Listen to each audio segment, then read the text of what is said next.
All right, I will call this meeting to order. This is our regular meeting for December 20th, 2023. We would all stand and say pledge allegiance. Pledge allegiance to the flag of the United States of America and to the republic for which it stands, one nation, under God, indivisible, with liberty and justice for all. All right, welcome everyone, and thank you for joining us tonight. We'll start off here with the administrator's report on the agenda posting and notification of the meeting to the media. The agenda was posted at Three Lakes School, Sugar Camp School, in the town of Sugar Camp, via email, the town of Three Lakes, the town of Monaco, and the Denver Library. Media notified via email included the Vilas County News, the Northwoods River News, WRJO News, WXPR Radio, and WACD, WATK Radio. All right, thank you for that report. Next we'll go to amendments and approval of agenda. Any amendments? Yes, we have removed the consideration of the emergency response manual. After looking it through, there is some more clarifications and a little bit more tidying up we'd like to do and have the admin team look at it one more time, so we will bring it forward to you next month. All right, so that has come through with the agenda previously amended. So that is done, but any other amendments, we're good there? Very good, yeah. All right, excellent. So I will seek a motion to approve the agenda in front of us. I'll make a motion to approve the agenda as changed. Second. All right, so a motion by Alicia, second by Stacy. Any further questions? Hearing none, I'll call to vote. All those in favor of the motion signify by stating aye. Aye. Aye. Opposed? None heard. Motion passes 5-0. All right, next we go to approving the minutes of the November 15th, 2023 regular meeting. So, I will make a motion to approve the minutes of the November 15th, 2023 regular meeting. I will second. all right, motion by Michelle, second by Alicia. Does anyone have any questions or comments concerning the minutes? All right, I will move forward with a vote. All those in favor of the motion signify by stating aye. Aye. Aye, opposed? Motion passes 5-0. Next, we go to approve vouchers / check register for the period of November 10th, 2023 through December 14th, 2023. I'll make the motion to approve checks dated November 10th, 2023 through December 14th, 2023 for accounts payable ACH checks number 2324000071 through 2324000131. Regular checks number 129010 through 129150. Manual checks number 5576 through 5595. And wire transfers number 2023-00001 through 2023-00008 in the amount of $702,519.38. And ACH payroll checks number 9000-41476 through 9000-41744. And regular payroll checks number 59322 through 59326 in the amount of $349,882.90 for a total amount of $1,052,402.28. Second. All right, so motion by Josh, second by Michelle. Any other questions? Hearing none, all those in favor of the motion signify by stating aye. Aye. Aye, opposed? None heard. Motion passes 5-0. Next, we go to the public comments. Anyone wishing to make a comment regarding tonight's agenda? I guess none. All right, we will move further on into the agenda. Going to the administrator's report, what is a Blue Jay? I like Yes. that.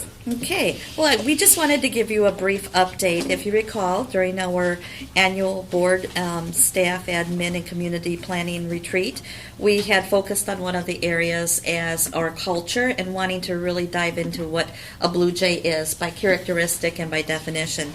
And so we have done some what I call preliminary work, but Jen and I met with the student council here, and with Jen's help, we had a really good conversation, and it kind of opened the door and got things rolling. It was very interesting. They did a kind of like a word sort. They identified key words. We tried to use verbs and nouns as to what that would be to determine, what that is, and adjectives actually, I think we included. And we came back on some of the same words, but, getting deeper in was really interested. Like, they really valued that we're a small school. Well, what does a small school mean? And as they got more into it, it was the unity, the support they have for each other, the experiences. It resonated with me that they didn't feel there was anything that they can't experience in a small school, and probably more than even in a bigger school. So we're working on that, and that's kind of the kickoff. And now you'll see coming out when we release our Terry Talk, it's the first step in what we're doing to get that going. We really want to work on that definition and have that, what does it mean when you're a Blue Jay? Well, it means that I believe in this, or it means that I value and treasure this. We're going to be asking our community, everywhere from our kids, our parents, our grandparents, I said our aunties and uncles, our community, our neighbors, alum. We want to know what they value too. And we think that that's something that, although it seems simple, when you try to put it into words, if you can't define it, it's hard to really grow it. So that's what we are working on. And it's exciting, it's energizing work. It's so interesting how it ties into the other things that we're doing with trying to expand our branding, getting ourselves known not just in the community, but outside of the walls of our own community, and even the northern part of the state, looking a little bit bigger and broader. And Jen, is there anything you'd like to share that I didn't capture with our initial steps? Good. Okay, so I just wanted you to know that it's not something that we talked about in our retreat and then it's sitting on the shelf. We've been actively working towards this, and now we're actually seeing it become actionable. So Yeah. that's very good in my book. So do you have any questions about that right now? I would say in the next probably 2 months, we'll be coming with more information and telling you where you're at, where we are at, and keeping you Yeah. updated on that. I love interviewing our customers, the students, Yes. and finding out what they think it is to be a Blue Jay. And I think that gives a lot of information right there. You bet. And reaching out to parents, community, I think it's an excellent project, so, Great. yeah, looking forward to the results of that. Very good. Anybody else with questions? All right, okay, thank you for that report, Terry. Next we go to new business, January meeting dates. Okay, we are going to have a proposed change due to the convention being scheduled January 17th through the 19th in Milwaukee. We are proposing that we follow our tradition of moving it a week out, so the next meeting would be January 24th in Three Lakes. Instead of the third Wednesday, it would be the fourth Wednesday. Okay, so since it's outside of our norm, we'll need a motion to set that meeting date and time and place. I'll make a motion to schedule the January regular meeting on January 24th, 2024 in Three Lakes at 6 PM. I'll second. All right, so we have a motion by Stacy, second by Josh. Does that work for everyone? Okay, good. All right, all those in favor of the motion signify by stating aye. Aye. Aye, opposed? Motion passes 5-0. All right. Next, we go to an update from Butch Fitzpatrick on human trafficking. Butch? Okay, I'll turn around here so you not talking to the back of my head or vice versa or whatever. I think I know most of you, although there's a couple in here. Butch Fitzpatrick and my wife will be joining me shortly. She works as a supervisor at the fitness center right next door. So most of you know that both Jean and I are advocates against human sex trafficking. And what that means is we're boots on the ground for giving prevention and awareness training to schools, organizations, churches, etc. Throughout the Northwoods. And also I was arm twisted into being the coordinator for Wisconsin, Minnesota, and Michigan. So what that means is when we get a request for someone to come and talk about this subject, I try to coordinate and make sure the person has the skills needed to that organization. So I want to thank the school for allowing Jean and I to host the resource table during parent-teacher conferences. We sometimes, as all of you know, the attendance can be limited, but still, it never fails. By doing that, we reach out to somebody, whether it be a teacher or a student or a staff person, and that really pumps me up when we're able to do that. So it's my wife Jean, and I think most of you know her. And Jen, I want to publicly thank you for setting up the link. We'll watch a short trailer in a couple of minutes here. And I really appreciate etching out time for this because it's really important. And why is it important? Because prevention is that first line of defense with our students. And believe me, we are losing the next generation to what's happening. It's not the same world many of us grew up in. And I say that because these are wonderful, it's wonderful technology and laptops and internet, wonderful technology, but that's the predator's new playground. And as a dad and a granddad, I used to think that my kids were safe in my own house.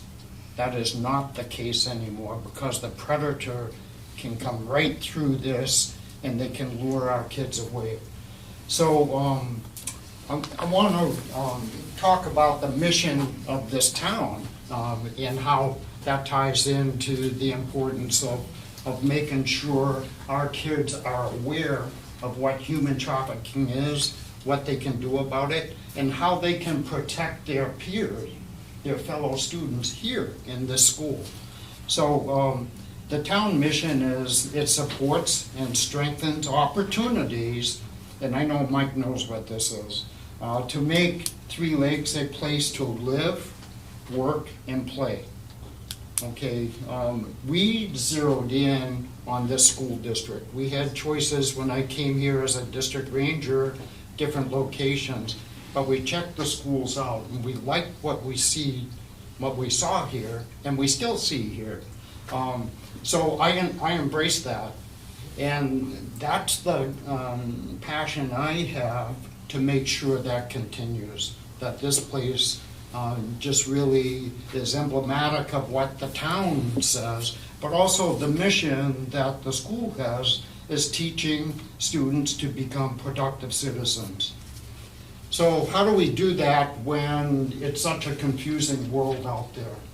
How do we help our kids navigate through that minefield of confusion that's happening right now? And part of that confusion, we'll see in a moment, is the way the predators are luring and tricking our kids into a lifestyle that leaves them some of the most damaged and marginalized people on the face of the planet. So I want to give a couple statistics. When Jean and I started in 2012, the statistic was by the age of 18, 1 in 10 girls has been abused in some fashion. That's pretty awful. That has risen to 1 in 8 as of last year. Okay, 1 in 8 boys, I'm sorry, I've got those mixed up. Okay, 1 in 5 girls, it is now 1 in 4. And boys, it was 1 in 10, and now it's 1 in 8. So we're going the wrong way. And that's why at the parent-teacher conferences, we set up the visuals like this, school safety, how is Wisconsin doing? And this is a brand new one. It's the new resources that Shared Hope has made available. They're ramping up addressing what the bad guys are doing, how they're luring our kids in. So I want to use a term sextortion. Some of you know what that is. A year ago, that was a new term to me. And what's happening is the dynamics of trafficking and luring kids in is shifting to where our young boys are being lured in to the point where they become ashamed and they see no way out, and suicide results. Now we say, well, that's certainly not happening here. Vilas County suicide rate has doubled. It's doubled the state average. That's right next door. Wisconsin has risen 32%. Young boys. The rate of how many young, productive males has gone up 93% that have been lured into sextortion. So how that happens is they get the young boy to take pictures of himself and to compromise himself, and then they blackmail to the point where this young boy does not see any way out. And I don't know about you, but I certainly do not want any of our kids here getting into that horrible situation where they don't see a way out. So that's my compassion, and a big part of preventing that is providing resources like what Jean and I have. So I want to plant a seed tonight, and it'll feed right into what Terry talked about. What is a Blue Jay? I'm going to find a firebrand in this school that'll carry forth what the students need to hear, because what I see is our kids today are looking for a purpose. They're looking for a cause. They want to tap into that. They actually want to be a firebrand.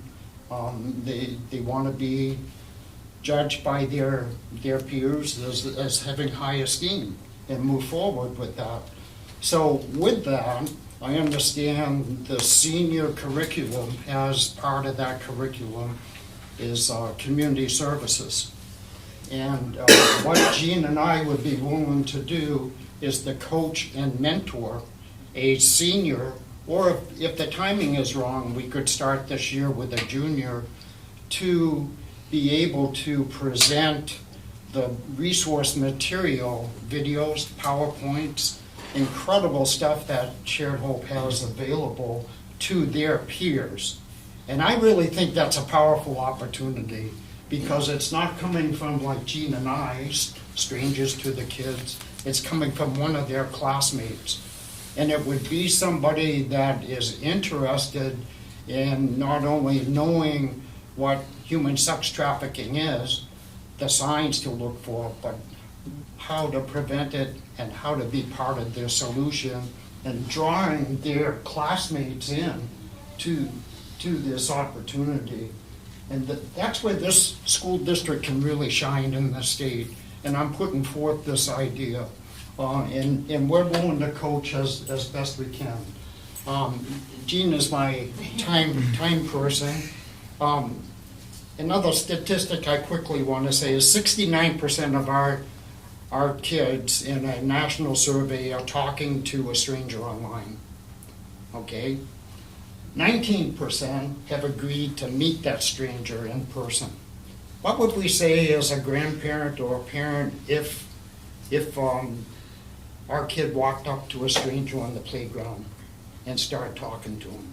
But that's what's happening online. So with that, we're getting close to wrapping up here, but I have some resources tonight. And I want to give these to the school district. And Terry, I'll give this is old technology, I can't believe. It is. Jen reminded me, I don't know if we can show DVDs any longer, but this is a great resource, and it's online now too on the URL. But it has really good stuff that we would be working with a student to present to their classmates, so you can still look at that. And then a great resource, how to talk to your kids, we call them kids, right? Our students, about human trafficking. So I'll leave these with you, Terry. Okay. And I like giving stuff away.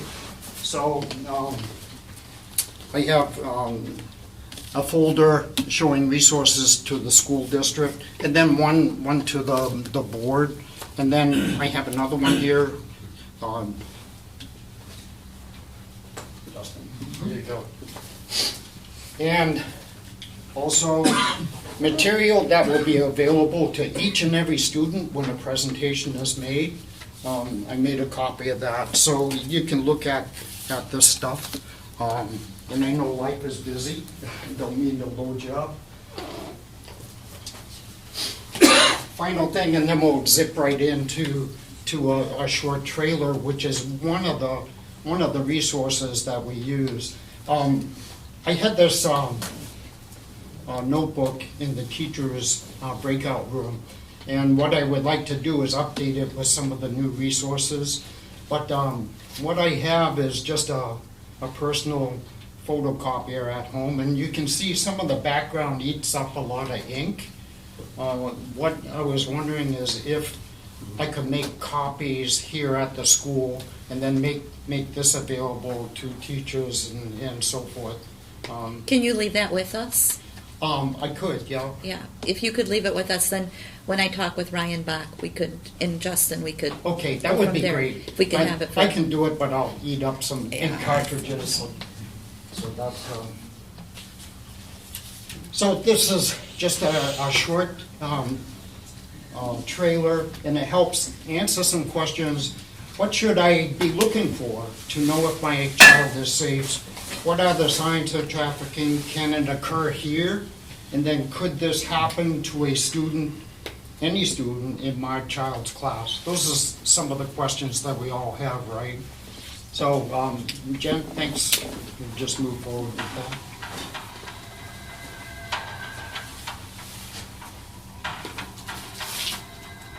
We're working with what we have, and I was like, what do we have? And she's like, your body. I didn't know about sex trafficking until I was in the middle of it. After a while, you just kind of get used to it. Like, everything that goes around just doesn't seem out of ordinary to you.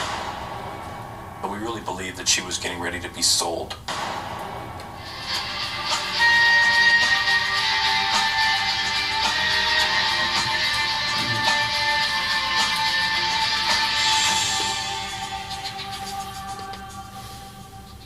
Brianna comes from a small town, was an A student, did everything you hoped your daughter would do. My dreams were to become a nurse. While I was in high school, I had found a waitressing job.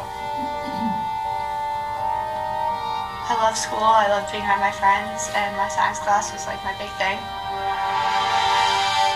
These traffickers or pimps, they pretend to be an older boyfriend, and these young girls actually fall in love with these guys and believe that this guy loves them back. He was like 24. He played football at the university. He had bought me some designer jeans and things. Go to like movies and malls, trips, stuff like that. He bought me a dress and some jewelry because like I didn't really have stuff like that. It's important for the pimp or the trafficker to separate these girls from their family and their friends. He really gave me the courage to kind of stand up to my mom. He was like, you know, just kind of keep it on the down low. One day he asks for something, and even though she doesn't want to do it, she's so worried about losing him that she will. And once he's had her do it once, he pretty much can control her from then on. He kept saying that he needed money. I was like, you know, I'll help you or whatever. I made a choice that night, but I found out that they actually had chosen me.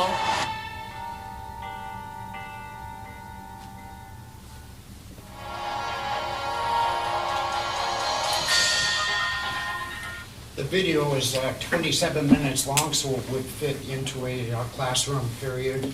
And they have added how predators use the internet and social media as well to lure kids in. This is the older version that's in-person luring in, but it gets into that because we have to talk about that. So I know you have a busy schedule and agenda tonight, so I'll wrap up, but I want to also, I like giving stuff away. A new campaign this year that we work with students on, there's a sticker that's in part of their handouts that each student will have. It says, "Be a nosy friend," all right? Be a nosy friend, what's that about? Part of the curriculum gives peers the opportunity to come alongside somebody that they might see things just aren't right. Hey, is there anything you want to talk to me about? Questions like that. And what we have helps students help their peers. Helps them not to cover for them and helps them to draw out if they need help. And then it gives information on where they can direct that help to. So in the digital days, I'm not sure paper weights are still needed, but Jean and I want to give you some rocks from Lake Superior that we harvested this summer, and Jean stuck the stickers on, and those stickers can go on coffee mugs or whatever. So we can all be a nosy friend, right? Yeah. So thanks for giving me your time tonight, and Jean, she's been pretty quiet here, but we're a team. Yeah, I don't know if anybody has any questions, but we're here. I'm in the school 3 days a week. I guess what would help me out is a point person, Terry, that if it gains traction to have the idea of a senior or a junior this year work with us, that we could coach and train, and we would want to meet with their parents too, to make sure that they're on board and they understand what this is all about. If there's a point person we should work with, and you can think about that. Yeah, just on initial response, I'd say, first of all, Justin and I would need to speak with Ryan and Kristen Opel, the other counselors. Okay. We'd really want to look at this as far as our curriculums and how and where it fits. And then, like everything, all good ideas have a lot more ramifications, so we have to look at all of Sure. that. So it would be a process. I would say get the updated resources that you want us to share into that binder so we can review that and then go from there.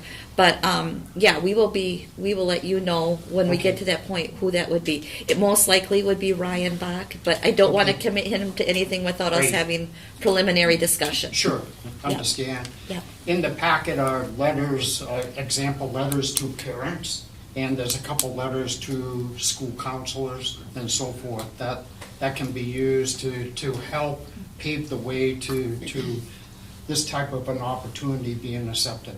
Okay. So that's in the folder too. Very good. Yeah. Thanks for your attention. Thank you. Thank you. Thanks, Butch. Thanks, Jean. Thanks for Yep. helping us to make a safer environment for our students and communities. Yes.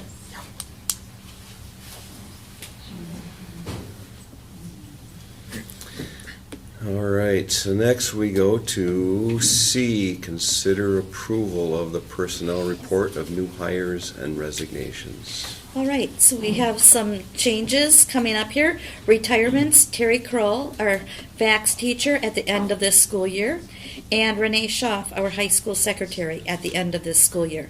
Resignations, Tyler Maney, football coach. Hirings, we have Mark Busco, Finance and Investment Challenge Advisor, Heather Hermanson, our forensics coach, Terry Kroll, our student council co-advisor, and Scott Lindquist, our student council co-advisor, Jen Meyer for drama coach, and Jennifer Crom for assistant drama coach, Luke Stotts, Solar Olympics advisor, Al Votis, Trap Club advisor, Amaris Grappa for the yearbook advisor, Bethany Puffer for band director, and Jessica Westfall for vocal music advisor. All right, thank you for reading that report. I will take a motion to approve the personnel report. I'll make a motion to approve the personnel report as presented. I'll second. All right, motion by Michelle, second by Alicia. Any further questions, comments? Let's make a comment on the two retirees. Thank you, and the resignation by Tyler as well. Thank them for everything that they have put forth for the district, and I know they've put in a lot of years, and a lot of good things have happened because of their efforts, so thank them. All right, so with that, all those in favor of the motion signify by stating aye. Aye. Aye, opposed? Motion passes 5-0. All right, and next we go to consider a resolution authorizing a taxable tax and revenue anticipation promissory note for cash flow purposes in an amount not to exceed $500,000. All right, and, We'll go to Caleb for that. all right, Caleb. Yep, so this is the same setup that we've done in previous years. Just kind of a just in case we don't get the tax money by the time we need the tax money to do our January payroll. So I'm asking for authorization to borrow up to $500,000, which would cover one payroll and maybe a little bit more. It's going to be close to whether or not we actually need it this year. But it's nice to have there so we don't miss a payroll. No origination costs, no closing costs. The interest rate is based on Wall Street Journal index. When we drew up the papers, it's 6 3/4% interest effective rate. If we would use it, we would have it paid off within a week or two. It's really just to cover that payroll if we needed it, because taxes would be coming in a week or so after. So that's what we're doing. All right. So I'm prepared to make a motion authorizing. I'll make a motion to approve a resolution authorizing a taxable tax and revenue anticipation promissory note for cash flow purposes in an amount not to exceed $500,000. Second. All right, so motion by Alicia, second by Michelle. Does anyone have any questions concerning this? No? As Caleb mentioned, it's something we've done in the past. If we had a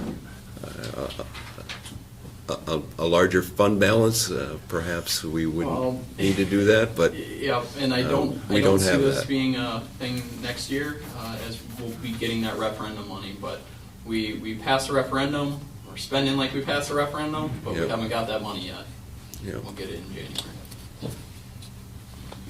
All right, those in favor of the motion signify by stating aye. Aye. Aye, opposed. Motion passes 5-0. Next, we go to the school safety report. Okay, every year we do a school safety checkout. We do our elementary, our junior high school, and then the Sugar Camp building. And Justin has been tasked with that graciously. He's been coordinating that for the past few years for us. So Justin, I'll let you go ahead and report out to us, please. Sure. You have the document in your board packet that details what transpired and when it transpired. We did our district-wide annual safety checkup drill on the 25th of October. To sum up the information that are laid out in the two different documents, one for the Sugar Camp building and one for our Three Lakes building, it went really well. Most every time you do these sort of things, there's always a few, oh, we need to work on this, we need to work on this, this is something that needs to be improved. And you can tell just by the duration of the drill, 7 minutes in Sugar Camp and 11 minutes here for this building.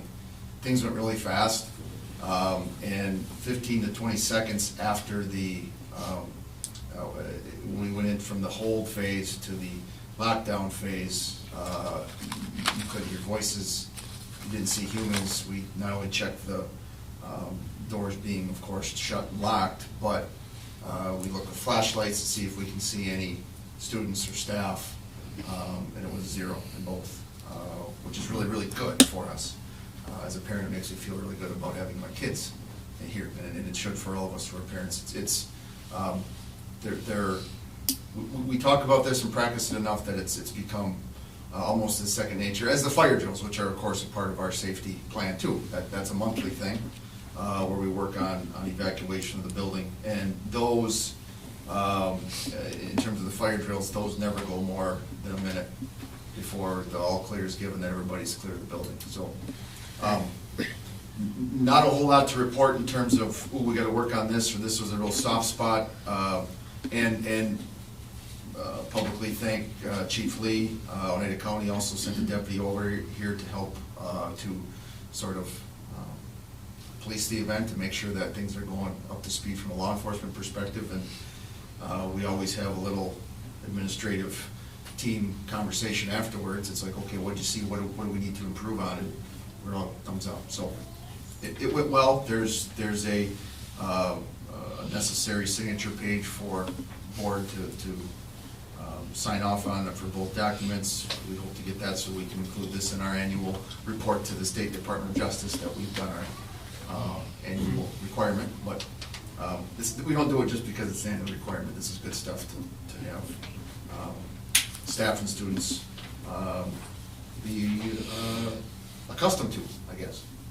So this is a small portion of the bigger emergency response manual that we'll all be looking at more in depth next month, as you know, but this is just the annual drill report. So, questions? Was it during the structured time? Structured time, yes. Okay. Yes, it was. What you're meaning is this was not during lunch when everybody's in the commons or something like that. Yeah. Yep. That would be the next step, is to do one when I was gonna say, it's that not might, structured. that might be a good step, Yep. because other schools in the area have had that happen, during like accidental or incidents, because it's a whole different ballgame during unstructured time, especially Yes. at the high school level. So when you have all your kids in one spot. And my only other question, and I don't know if it's part of the brief, for the safety response plan, but is there training done with the teachers at the beginning of the school year prior to for Yes. that? Okay. Yes. Yes, Chief Lee does an update with the entire district staff. To update if there's anything new to the safety response protocol, the SRP. Good question.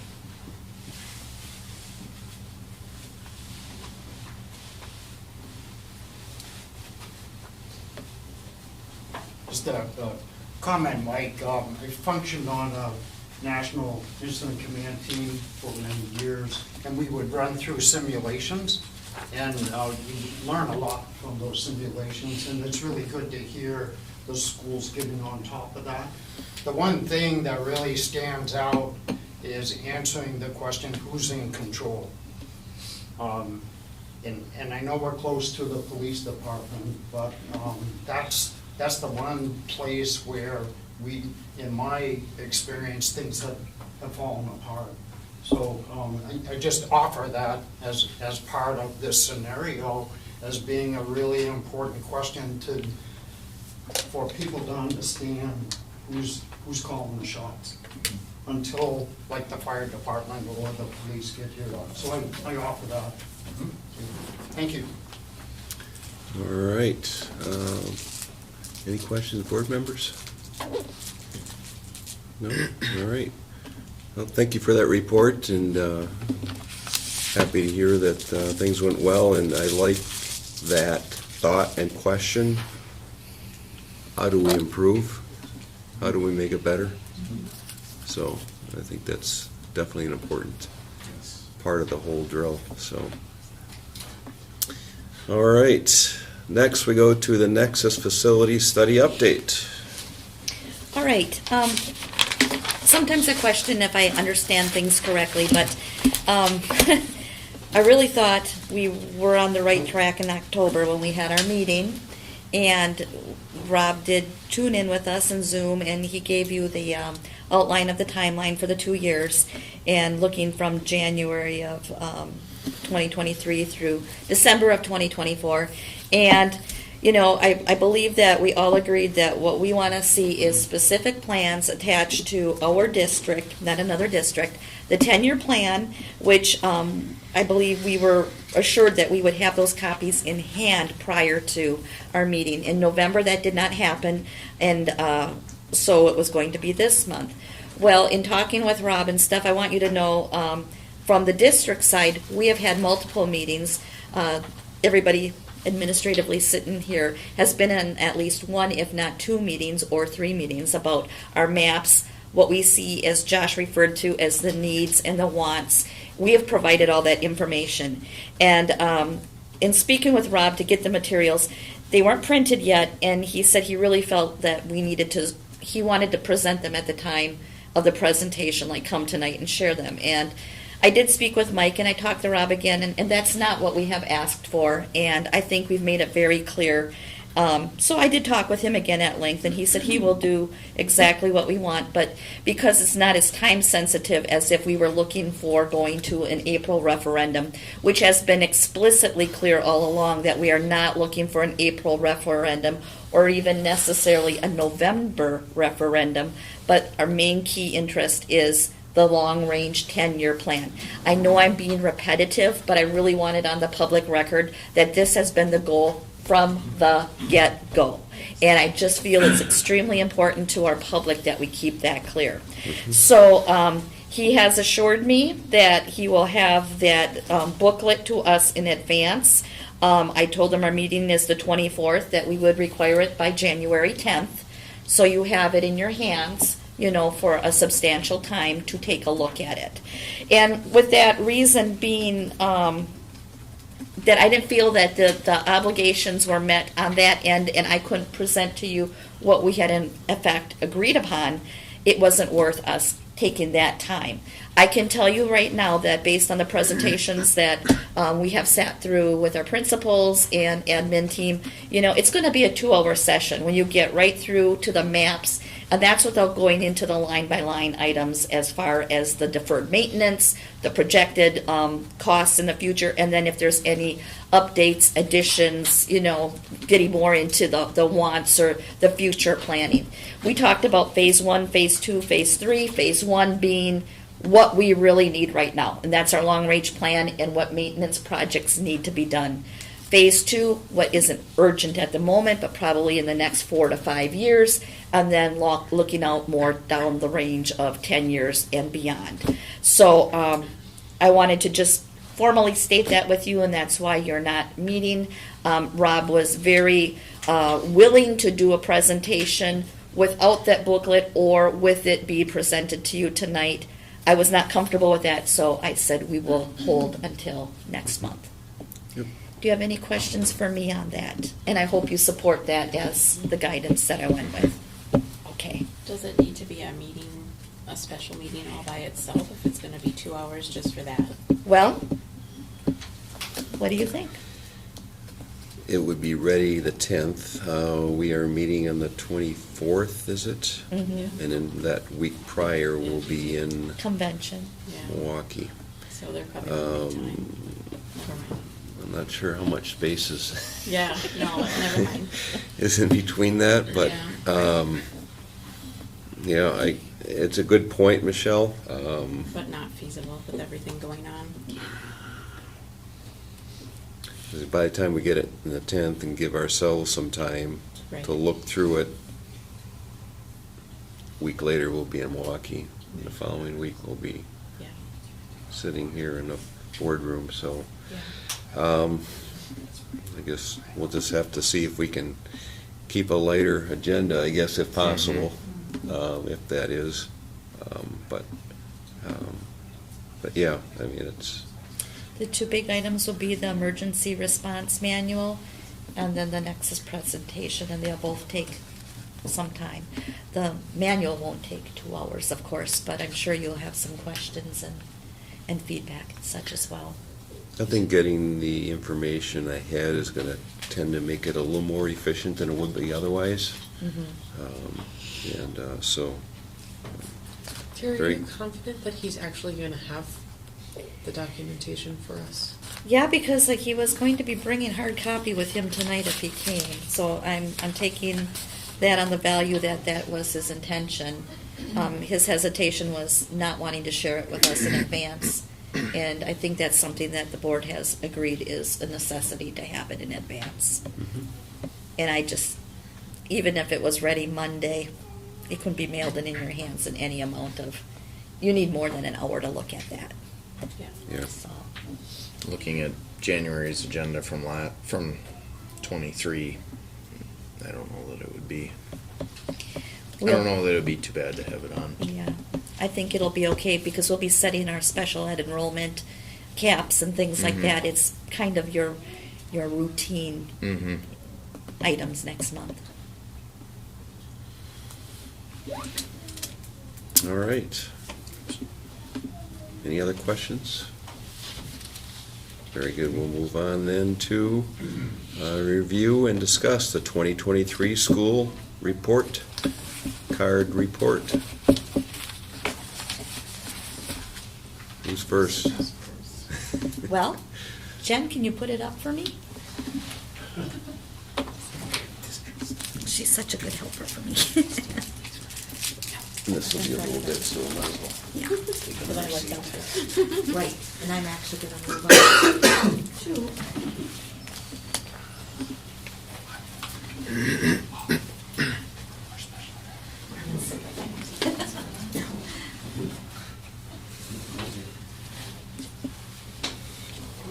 Thank you. Are you gonna be my clicker? I guess I am the clicker. Okay. Well, as you already know, we gave you preliminary information about our State of Wisconsin School District Report Card. And then we're gonna start with the district and we're gonna break into the individual schools. Being that you have seen this for a few years now and nothing has changed with the layout of the report card, and we continue to work on the same area. So our overall district score was a 76, which exceeds expectations. And as I had mentioned in just a brief summary with you, is out of the 22 districts in our CISA, which include very large schools to very small schools, we came in second. So we were number 2 out of 22, and that's very admirable. And then in our Northern Lakes Conference and even our surrounding GNC conference, we came out at the top. So we are doing things that are effective in our instruction and our teaching and learning. We feel our programming is on the right path. Okay, and this is just breaking down the details a little bit more. I don't need to speak about this real in depth, but I just want you to have a feel for where those areas come. Achievement is a part of the process, and you can see that it's ranked at 67.6. Our growth is at 74.6, which it's really interesting because between the growth score and the achievement score, that's what gives you, kind of overall that base number. You'll see some school districts that have a rather okay school report card, but they may only have like 5% of their achievement reflected, and then the rest of it is going to be in growth. So you'll see that with some of the schools that have more of a higher poverty level or who have been struggling, but you start somewhere and then you go upwards, just for a reference. And then looking again at our target groups, we always pay attention to our target groups. We want to make sure that that's under consideration because those could potentially be students that could get lost, and we know that. We know to keep eyes out. And then our on-track to graduation, which we're doing really well with that. Next. And here the numbers are a little bit bigger for you, so let's see. You can go ahead. And with that as being the overall of the district, it's really good information, but we are reflecting as a district the very hard work that is happening by these people here and their staffs and the students. Let's not forget the students and the parents and all the energy they are putting into it. So Steve, I'll turn it over to you. Great. I'm going to talk fast since Todd's timing me back. You can go to the next one, Jeff, please. So these are just their demographics, but our students with disabilities went down 2.9 percentage points, and our economically disadvantaged went up 4.3 from last year. This 49.7 economically disadvantaged is about the highest it's been. I think it's been there once before since I've been here, so it's up there. Go ahead. The overall score here, the elementary school has 4 rating areas. Some schools only have 3. It depends on your size and some other factors. If you look at the pie chart there, our achievement is our achievement score is rated the lowest, and that's partially due to that economically disadvantaged rate. So that went up. So now our growth counts more towards our score, and our achievement counts less. Those work in opposite tandem. So if you have a low poverty rate or economically disadvantaged rate, then your achievement scores counts for more of the pie. That's just how this formula works. Our target group on there is now always your lowest 25% scoring, or your lowest 20 students, depending on the size of your building, if you have a priority area score. Does that make sense? Okay, so when we get the 78.5, this is, last year we were 79.2, so it went down 0.7.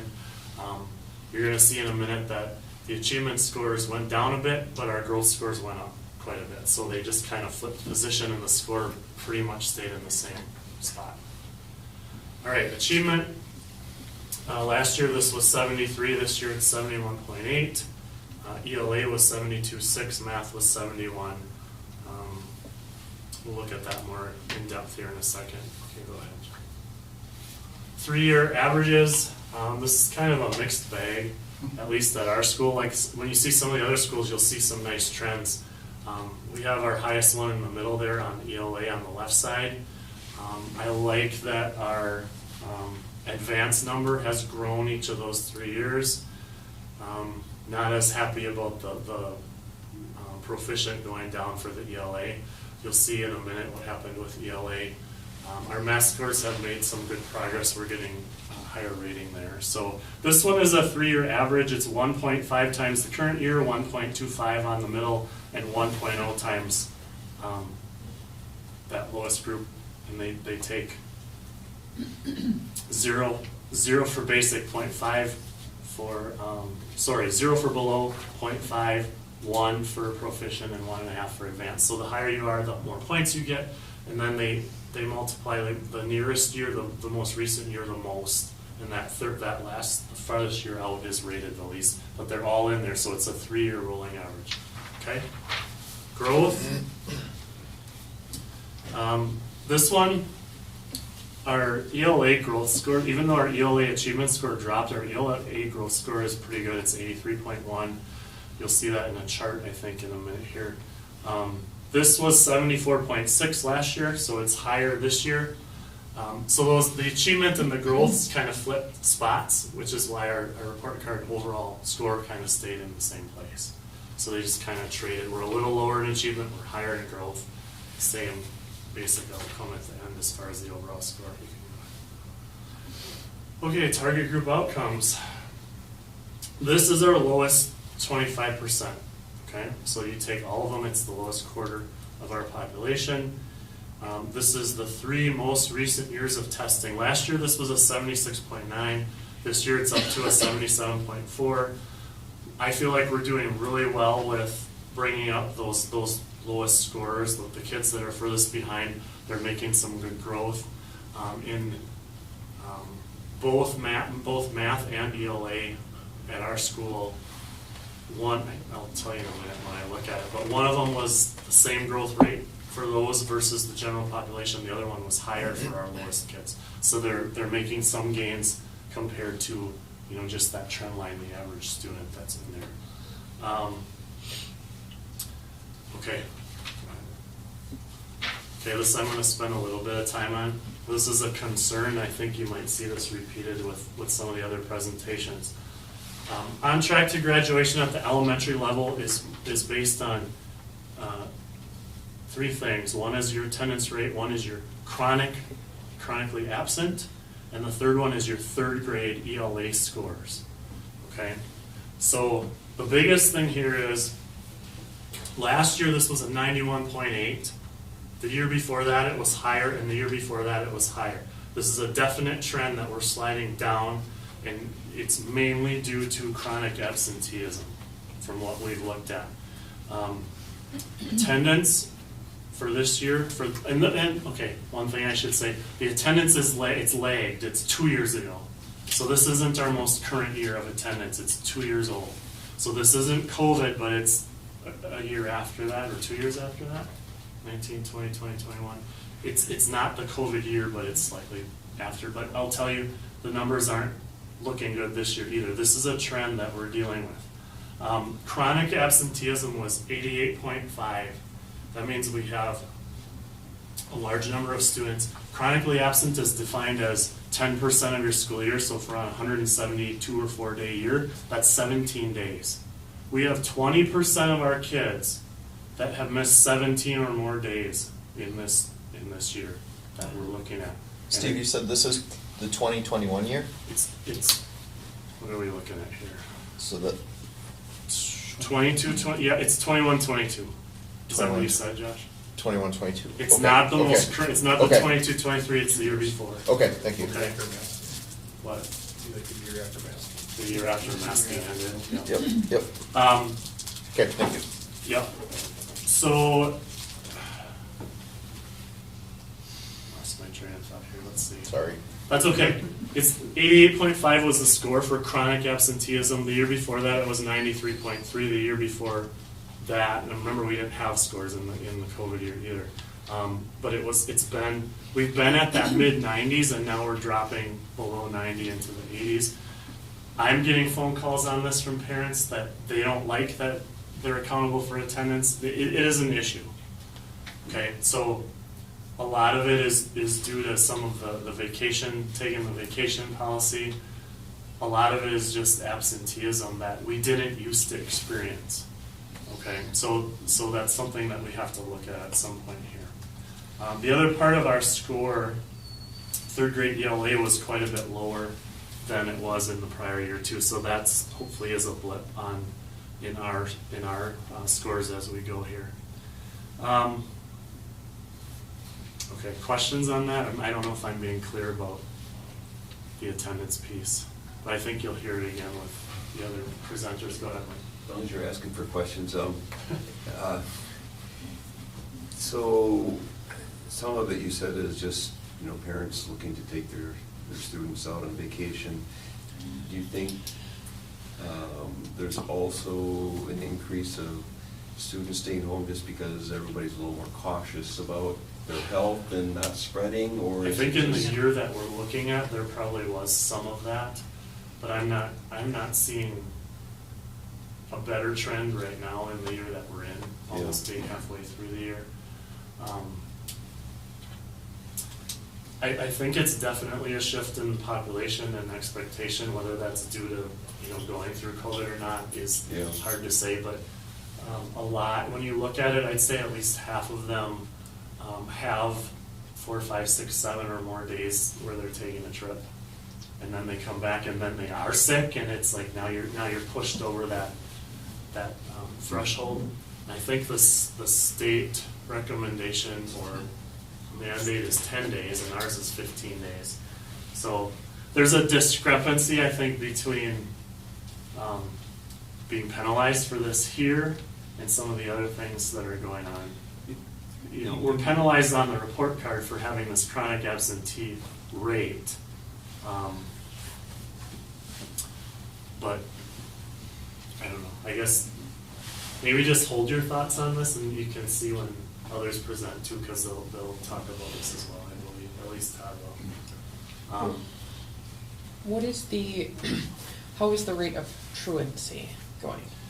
That's the other piece in our truancy policy. It's unexcused absences. So if a parent excuses a kid, they're sick, they are considered excused, and we don't pursue that. So that's, our policy isn't written that we can pursue anything but unexcused. And our policy says kids can be gone 15 days before they need to have a doctor or dentist note or an appointment note. So mom and dad or guardian can excuse the student for whatever reason up to day 15. After that, they have to have a note. That's when parents get kind of, frustrated with us, because we do send notices that, I think it starts at 8 days, 10 days. They get all these notices so that we can pursue truancy. But until we actually have, those unexcused absences by policy, we can't pursue that. Usually by the time we get to the 15 day, we're sitting in March or April, and it's, you can start that process, but it's not gonna go too far. So I'm looking at, I have one or two on my desk right now that I have to, because they're earlier this year than I've ever seen, where we actually have to look at pursuing those. We haven't had to do that before, or I've never had to. I think at the high school level before Justin was here, they occasionally did, but it really hasn't been a problem. It's becoming a problem. I know it's a problem in other districts. There's actually what's called a truancy task force. That there's partnerships between school districts and community organizations, law enforcement, to kind of look at, it's a downward trend that's looking to be very problematic. But I haven't heard, most of the other districts are 10 around the area. Yeah, 10 days. I think we're an outlier in that we're 15. And that's always been the family-friendly piece of it, but if we're gonna have that, we lost 1.5 points on our report card for our absenteeism this year. So we're 1.5 points lower. We would have been at close to 80 or 80 if we wouldn't have had that issue. And that's been a strength in the past. Right now it isn't. I think this score is about 1 point or 1.5 points. Do you have that above what the state average is? Whereas we used to be 10 points ahead of the state in this, we're now kind of at that state. It's 1.9 above the state average. So, chronic absenteeism. Yeah. I guess somewhere's in there. Okay. Anything else on this for now? We can come back to it. Go ahead. All right. Then I just have the visuals. That top orange line is our report card score over the last 1, 2, 3, 4, 5, 6, 7, 8 years. So it's kind of it's not where I want it, but it is holding steady there. The blue line is our ELA proficient advanced. That took a dive as far as the achievement piece. This is just the achievement piece. This isn't growth. And then the math is the yellow line. That's come up nicely. The interesting thing is ELA. We're in year 3 of the program that we're using. We've put in all these extra supports, and this could just be the groups of students we're testing. It's hard to say, but that's was on an upward trend, and now it kind of took a dive down. But as I told you before, the growth score in ELA is really, really good. So just our achievement is not where it should be there. Those green and red lines on the bottom are the state lines. So the green is the math. So that would compare to the yellow. So we're going against that trend on the statewide. And the same with the ELA. It should be going up. If we're looking at the red, it's dropped.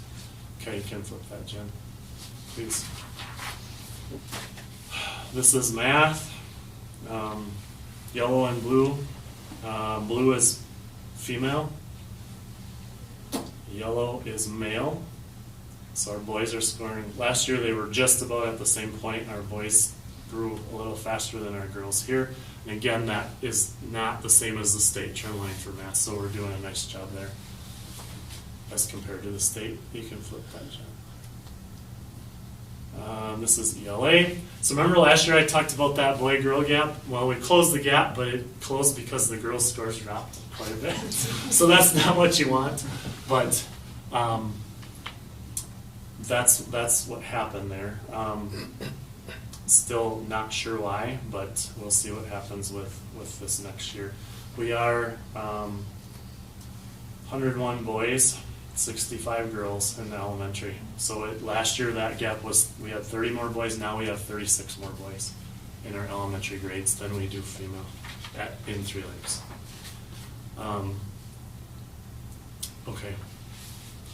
Then these are just my takeaways. I've already talked about most of this. Math program scores are up. We did switch to a new program this year, so we'll see what happens with that, but teachers have done a nice job with math, as you've seen. ELA implementation, the growth scores are higher than the previous years. Achievement scores were lower. We talked about that.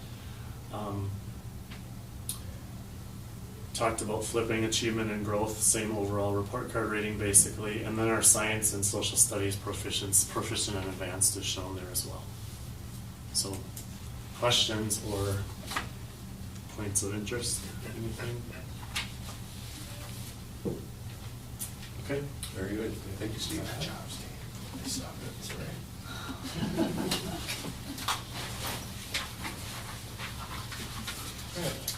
Okay. This is just kind of overall breakdown. Like Steve said, our scores only went up.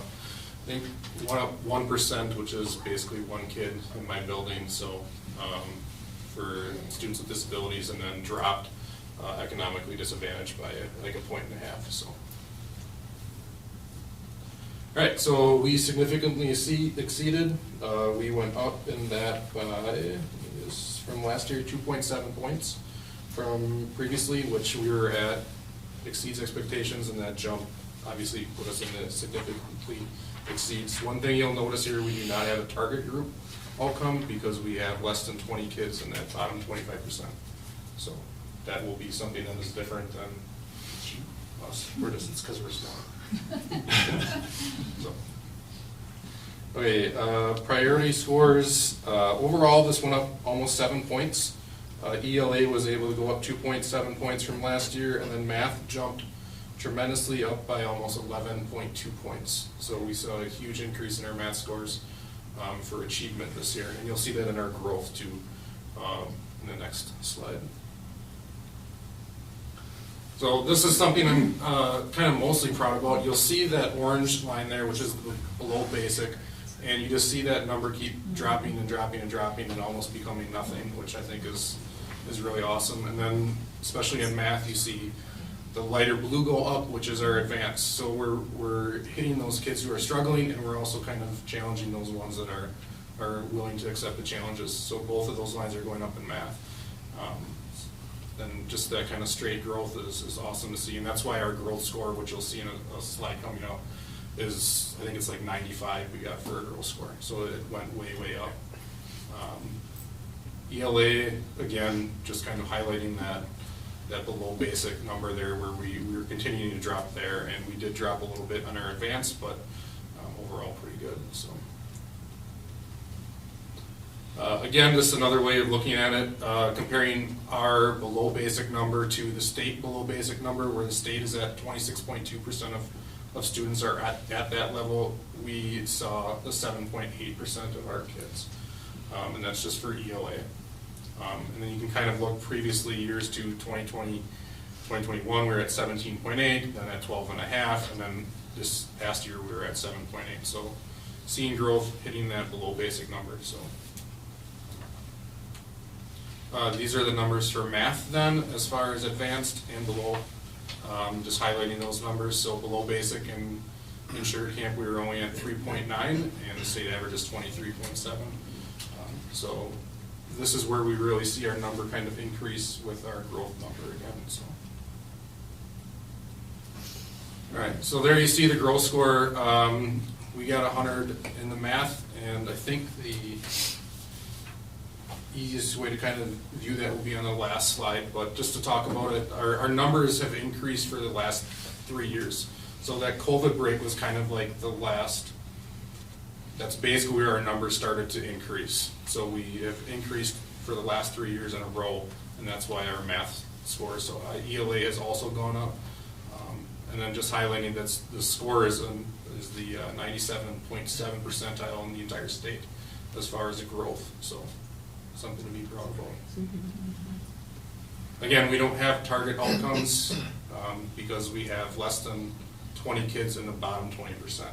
So when you're only testing 50 kids, it's tough to get 20 kids in that percentage. So. Like Steve said, this is where we kind of take a hit, is our on track to graduation rate. A lot of that dealt with the chronic absenteeism. Let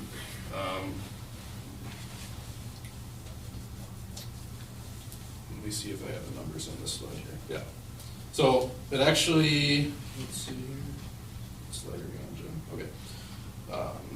We're at 85.3 versus 84.8 as far as chronic absenteeism. So we're just barely above state average, which I think we can all agree that that's not good enough for this district, and that's why we want to see it increase. So we have 15% of our kids who are missing 17 days or more.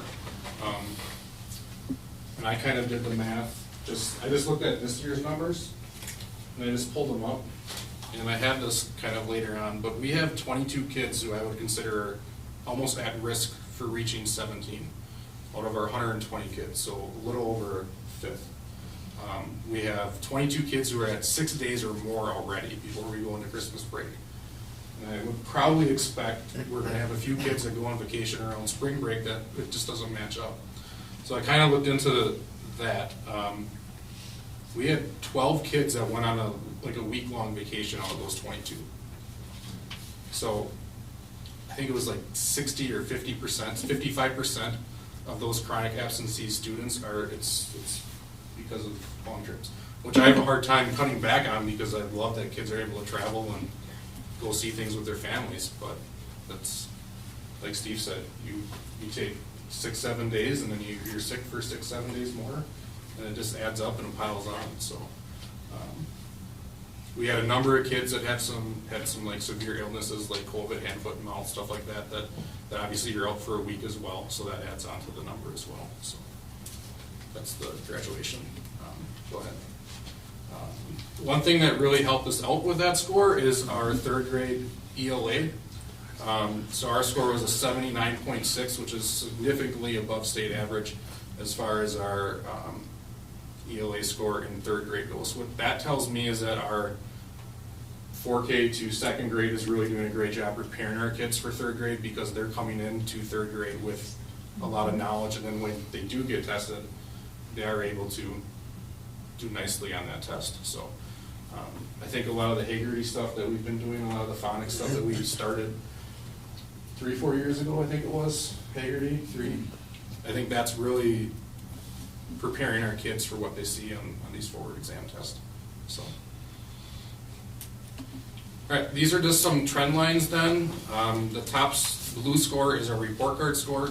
So we've been going up with that. The red line is our ELA score. So we jumped significantly last year, took a little bit hit this year.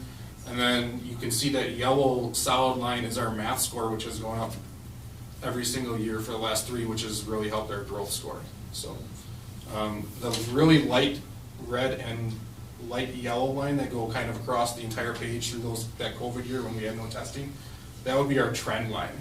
So that's kind of where the averages all break out. So it's nice to see that is going up, and it's actually steeper than the state average as well. So the dotted lines are all state averages as far as ELA and math go. These are kind of the takeaways.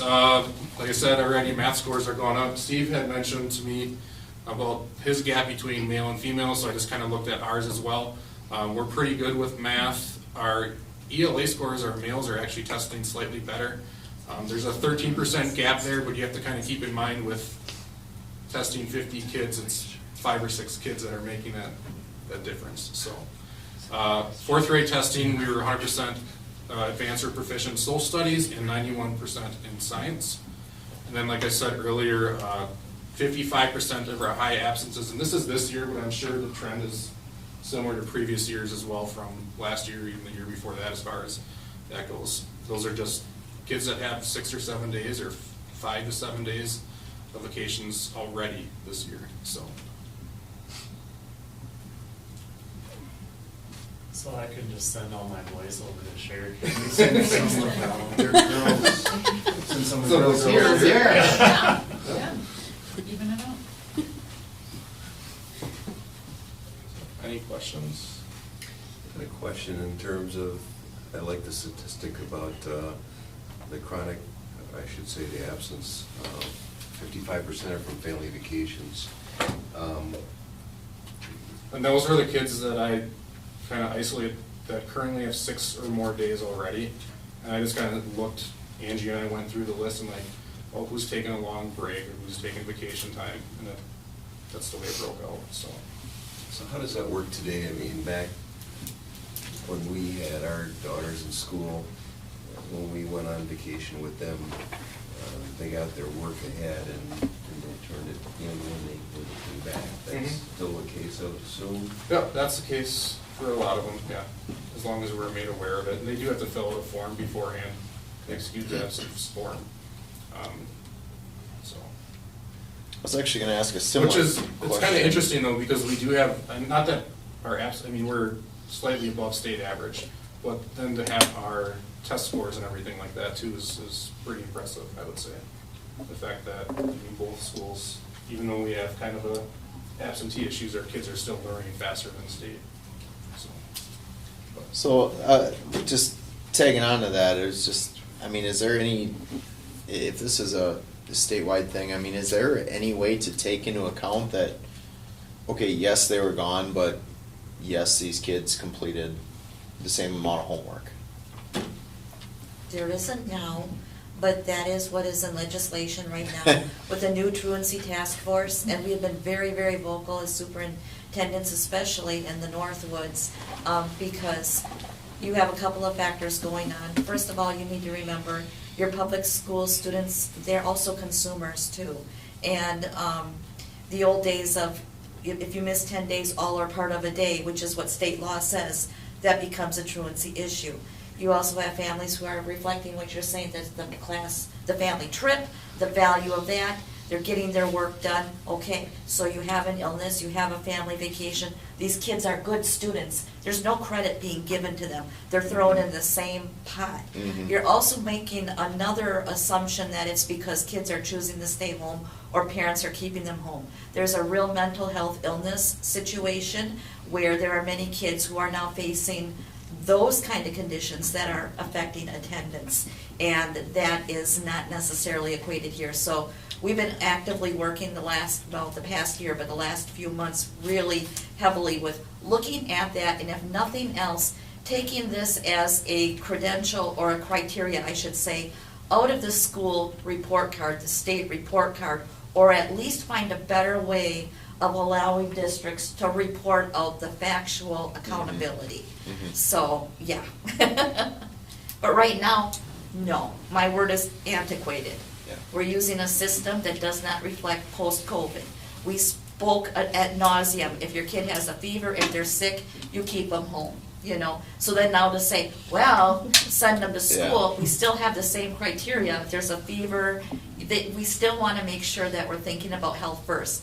But on the other hand, I do think that there is maybe an underlying message that maybe it's not as important to be in school when we all know that it is. If you miss 5 days, that's a week of school. If you miss 15, that's a month. We're talking 3 full weeks of school. And you think in the statistic world, every 7 days a student is in school equates to like another step up in their achievement that they retain with them. That's huge for our young students. So we want them here if that all can be here.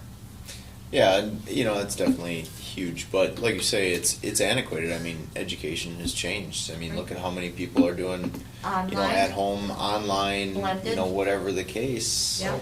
Yeah, it's definitely something that needs to be taken into a factor that, but yes, I agree, in person, you need to do as much in person as you can, but you shouldn't maybe necessarily take a hit, like you say, for those Absolutely, particular yeah. reasons. You could online or do your work online and then phones, or I don't know how that works out. That's interesting. I didn't know they were doing it in legislation. Oh, yeah. Yeah.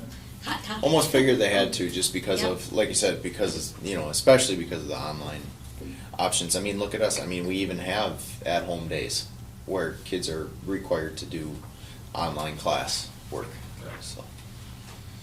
We have a hard time in a lot of instances qualifying students for, like in the progression when they need extra support to get the prescribed, if it's 3 times a week or 5 times a week, if they're missing a day of that every week, we can't then move to the next step if they need those extra support. So that's become pretty difficult in a lot of cases. Sure.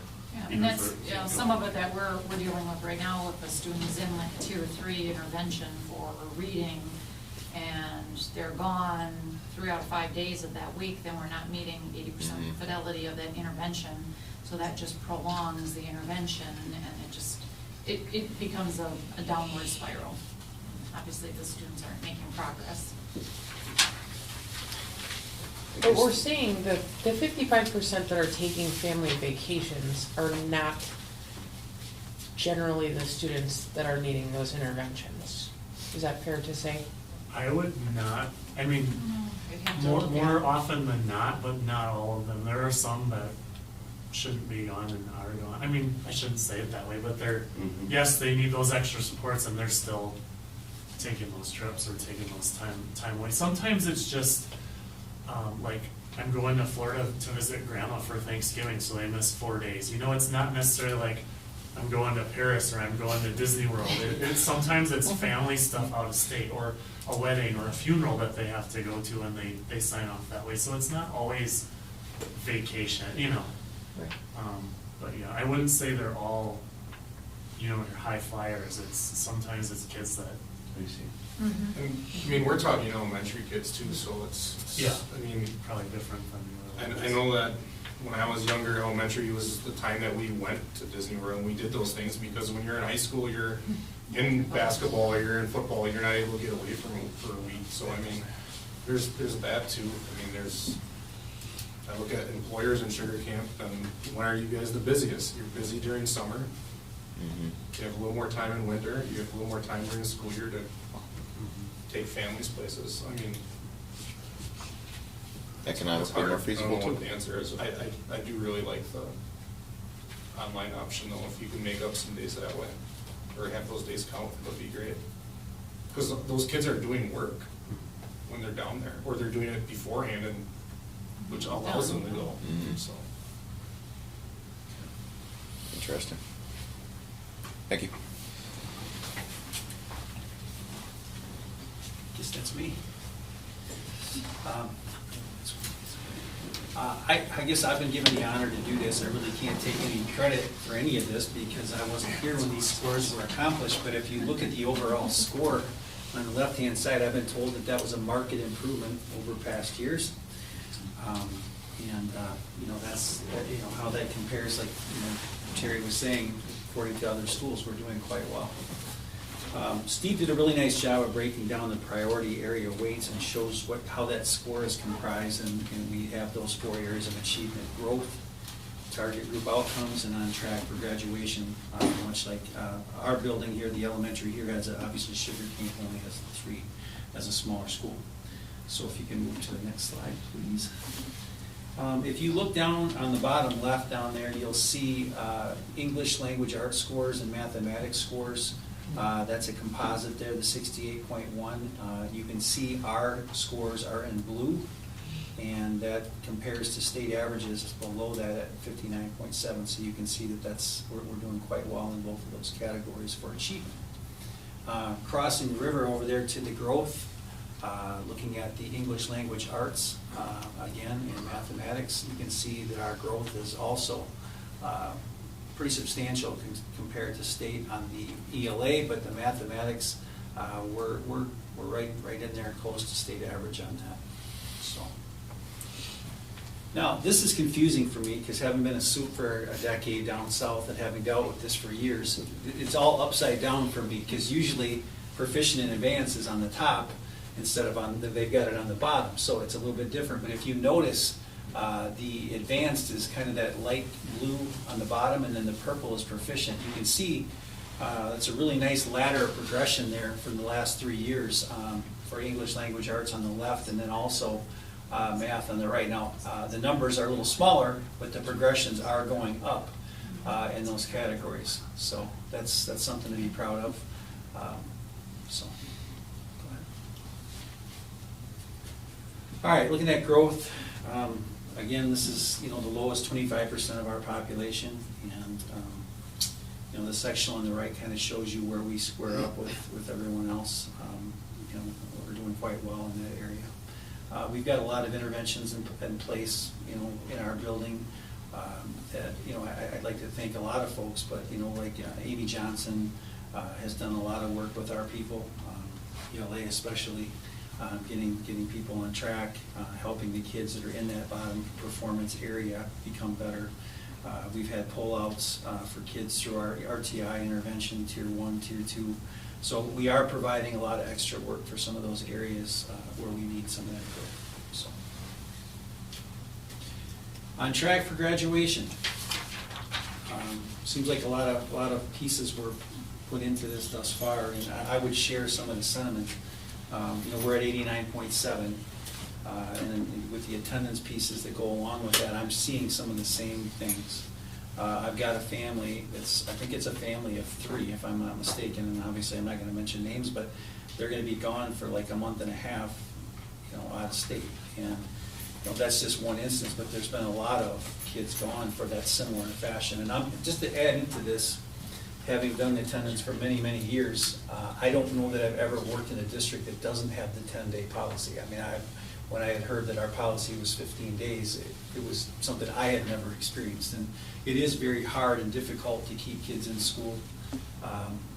There's certain things that you obviously have to hold families accountable for, and you give them their 10 days. And then after that, usually it's a doctor's note.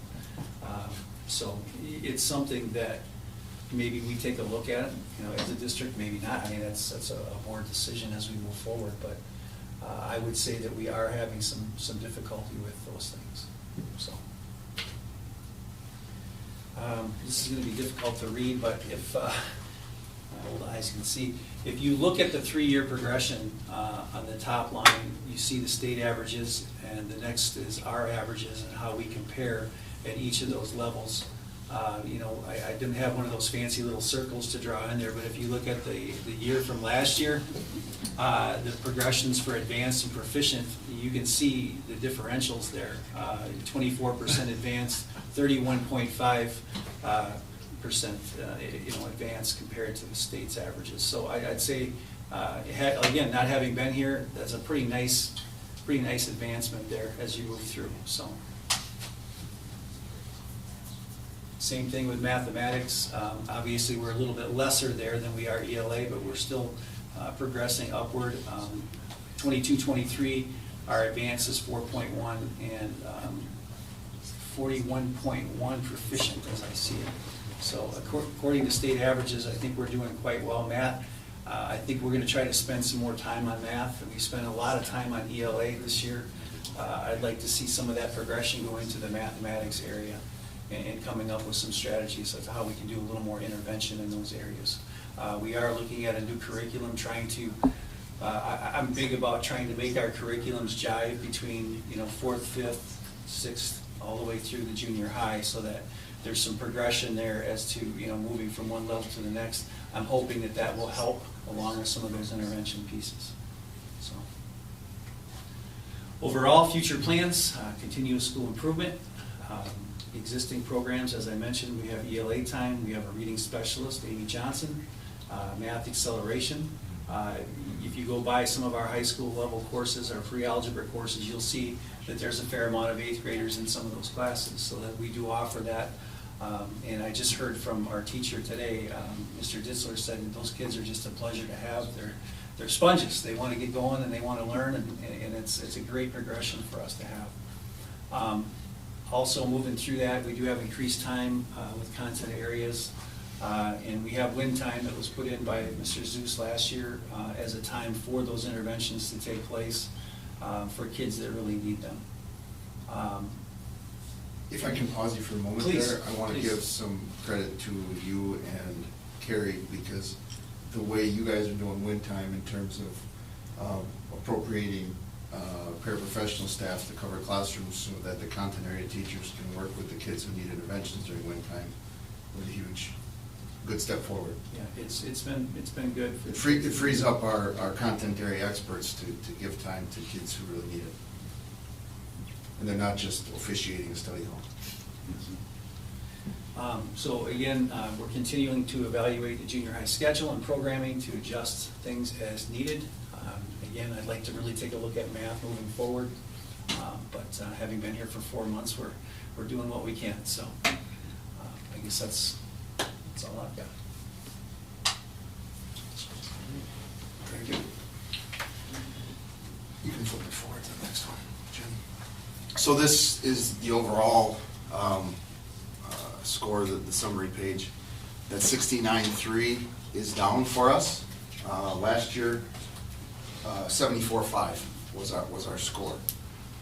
So not super thrilled that it's down, of course. In the grand scheme of things, that 69.3 is the envy of a lot of our neighbors. As Terry shared with you guys in that comparison with other high schools, we're, I believe, third in our region. A couple of schools, one with a real similar, one with a shade above. But the rest of them are looking up at us, so that's a good spot to be. My presentation is going to focus on where we lost points and then what we want to do to keep that heading in the right direction. Go ahead. These are the two areas where basically we remain the same statistically, or the scores are virtual carbon copies from last year's report card. As you can see, we still on both achievement and in growth, we're outpacing the state in math. We are not outpacing the state in ELA.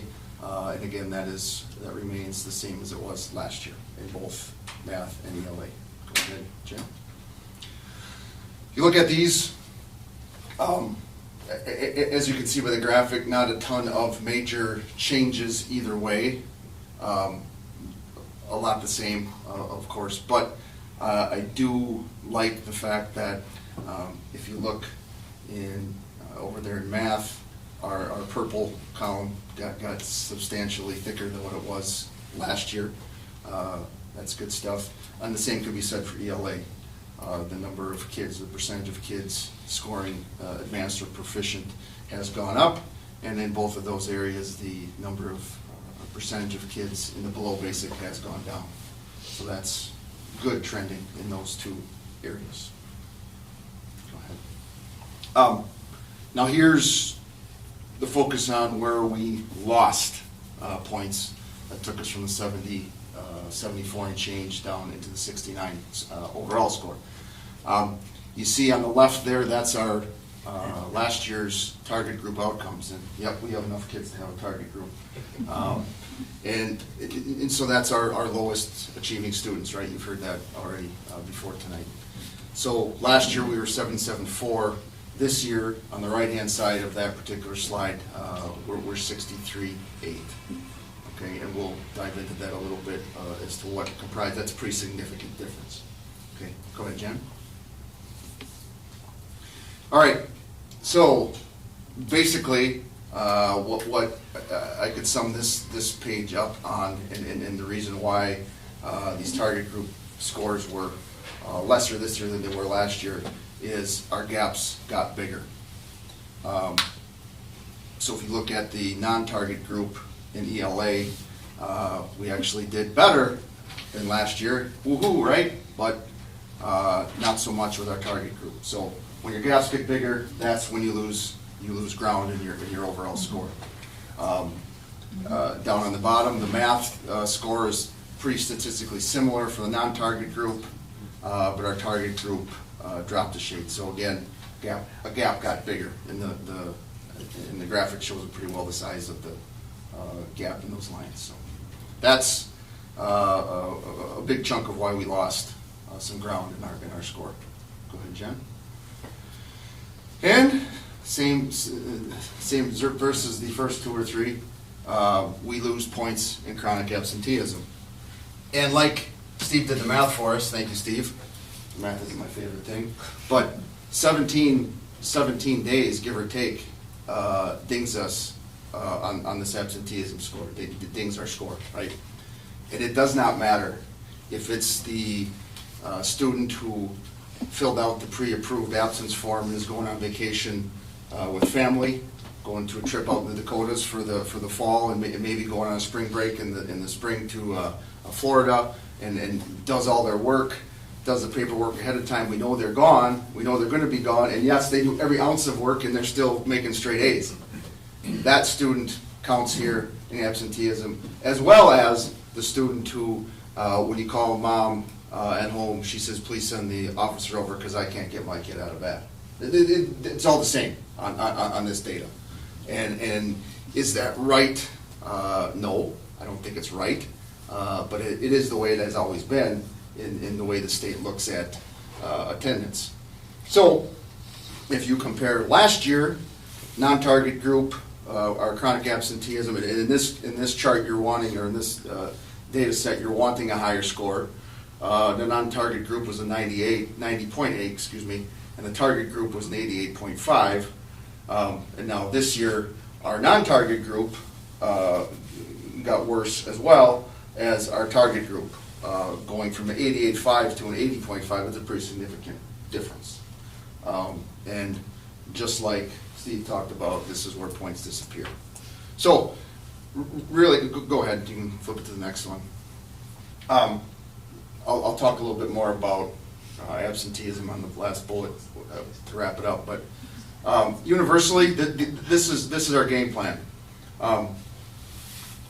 Those three questions are driving everything that we're about with our professional development, and it's a great, solid general game plan for getting better every year, no matter what our score is on the report card. But what do students need to know? Focusing in laser-like on what are the essential learning targets? What do they need to have between their ears before they walk out of that class?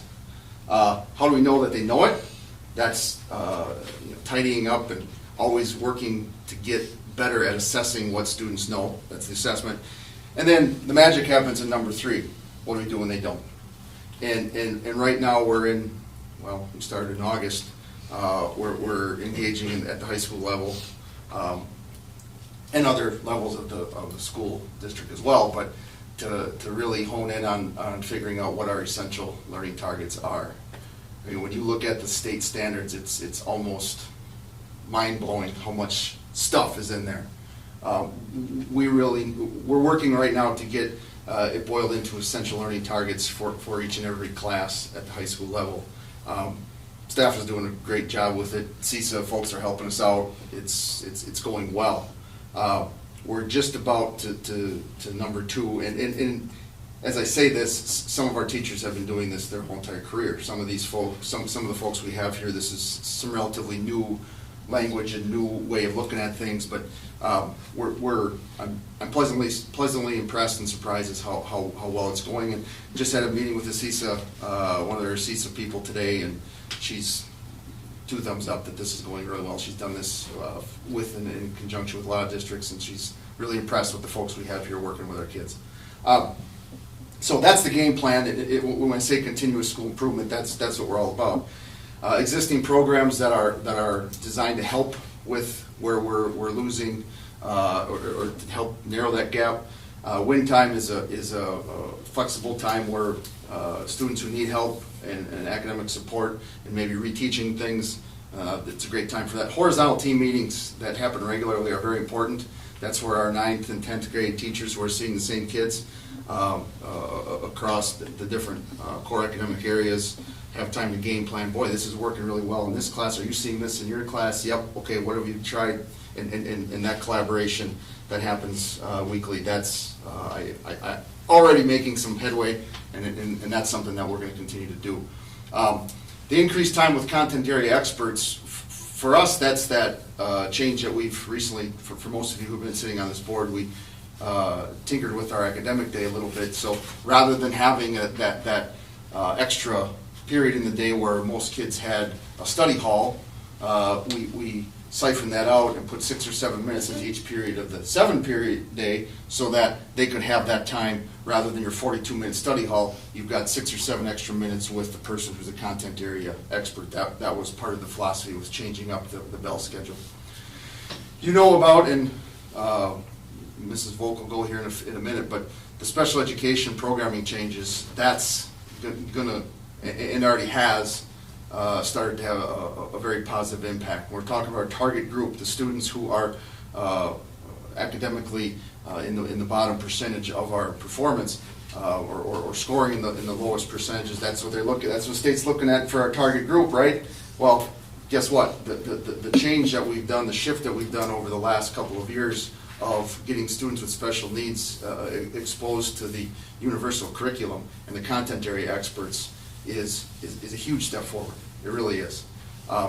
Because it's, our special ed teachers are great, but to put a kid in their classroom for the entire day and say, teach them everything, oof, that's a tall order.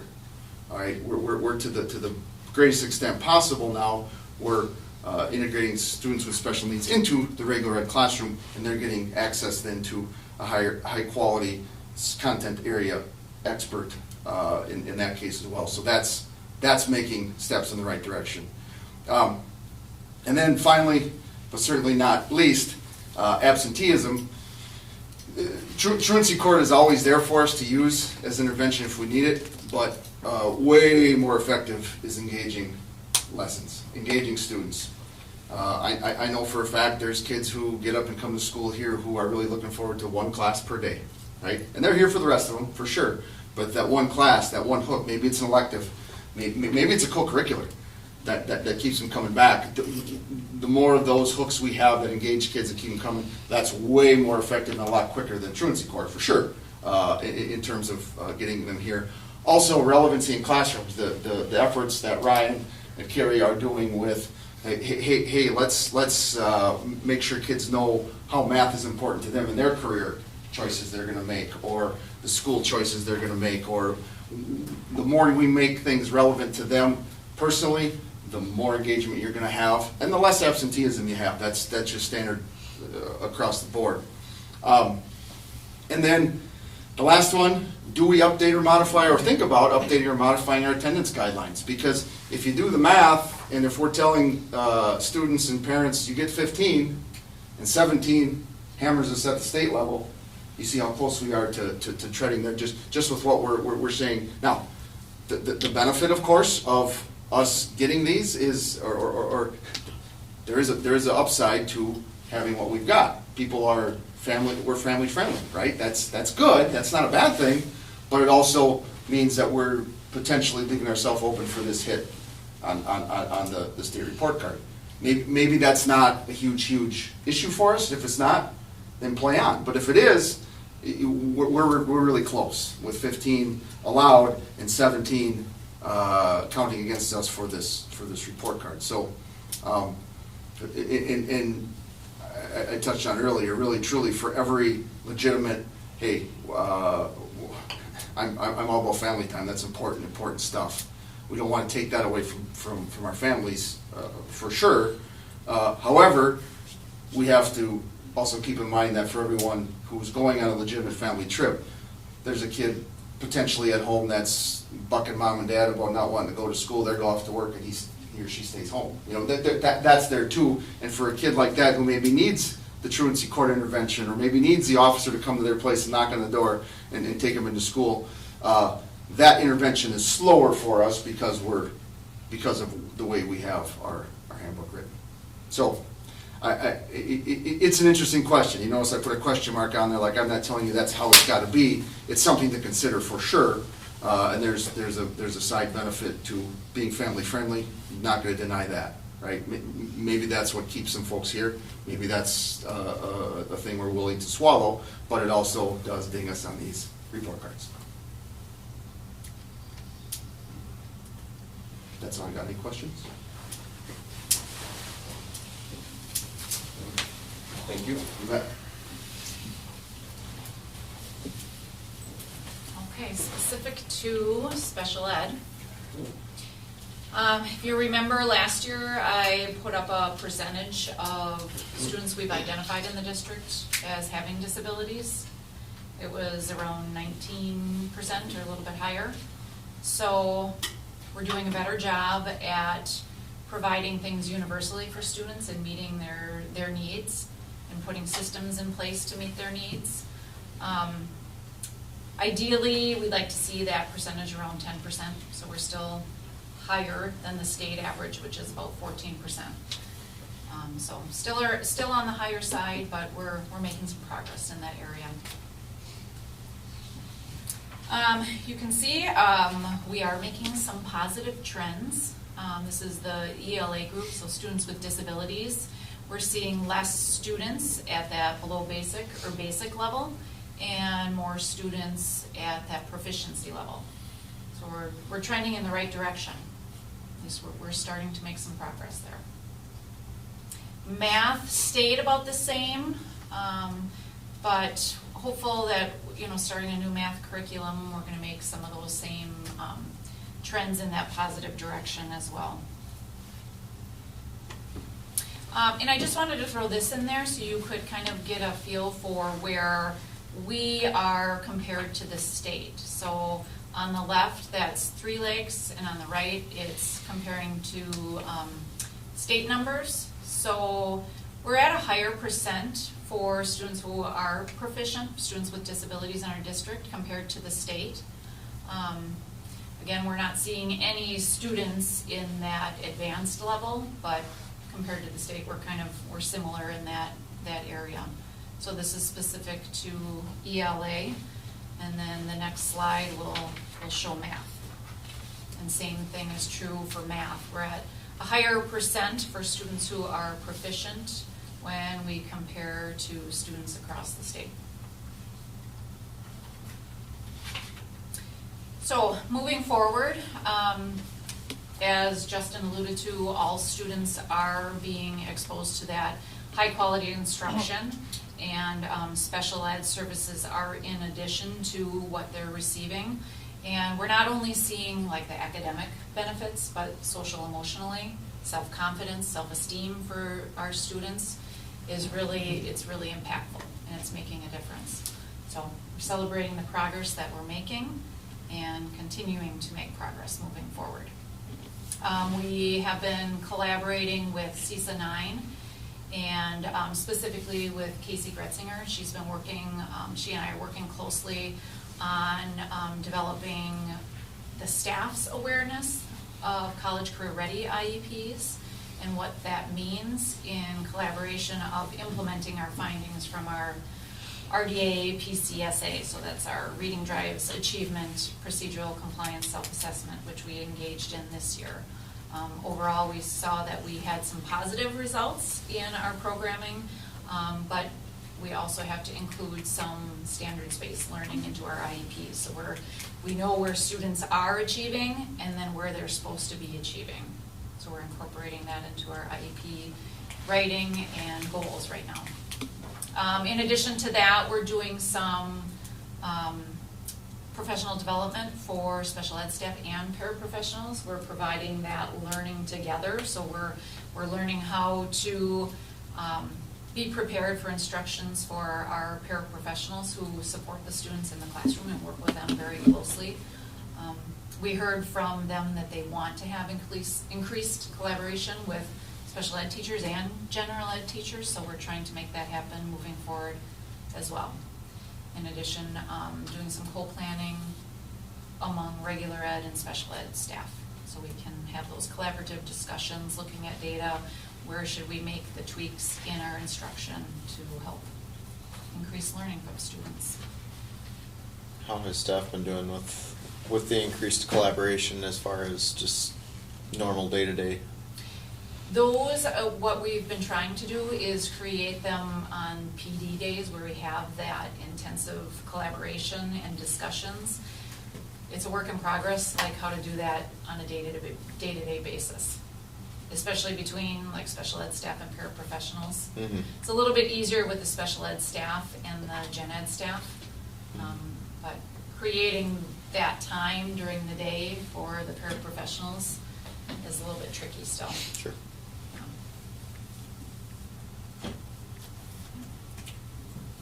Question, you made a statement that you're looking to reduce the amount of percentage that are identified as students that yeah, and how do you do that? Well, good question. That looks at kind of our system and our tiered system. Our first step was providing students with that universal instruction, getting them in the classrooms, and they are exposed to the general curriculum. Where in the past, special ed, best practice was to pull them out of everything. Now they're being exposed to grade level content in all areas in special ed. services are in addition to. So all students are exposed to that. In addition to that, we have multi-tiered systems. So students who are getting that universal instruction and they need a little bit in addition, they're getting some tier 2 support from the classroom teachers. And then if they're identified to even need more than that, they're getting tier 3. And then we're monitoring that progress very closely to see if they're making gains. If they're not, we're tweaking interventions before we just go right to referral. So we're providing students with what they need. And in the past, I think it was, well, the student maybe is struggling, so we look at something so intensive like special education services before we've tried all the steps in between. So, yeah. In an ideal school, you would see that special ed population around 10%, like I mentioned. In a school that has system-wide things all in place, and it's a work in progress. So we've made some gains, but we're getting there. Yeah. Any other questions, comments?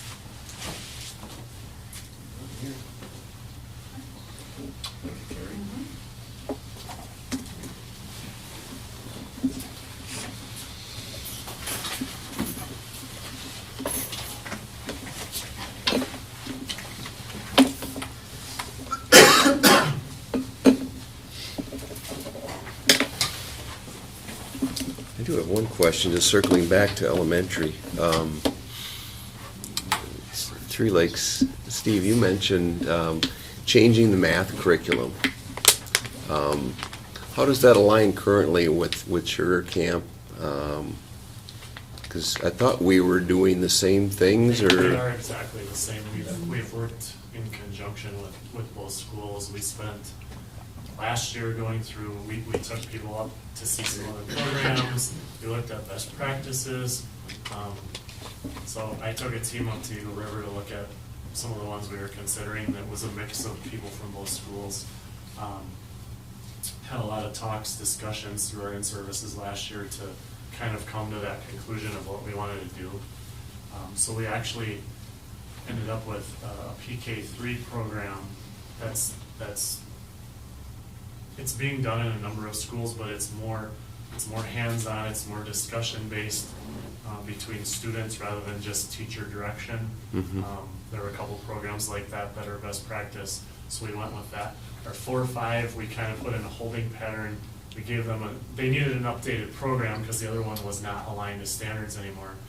So we put them in kind of a trial year, and then the admin team and the teachers are working on 6th, 7th, and 8th now, and then we're going to tie the 4-5 either to the program we're using at the lower elementary or whatever is selected for the upper, so that we only have one transition point between this approach and then this approach, if that makes sense. But yeah, everything we're doing with curriculum and programming is we're always working together. Same with ELA. Okay. The program that K3 is currently using also only goes up to 5th grade, so that's why there's going to be one of those transitions somewhere. It's just a matter of where it ends up.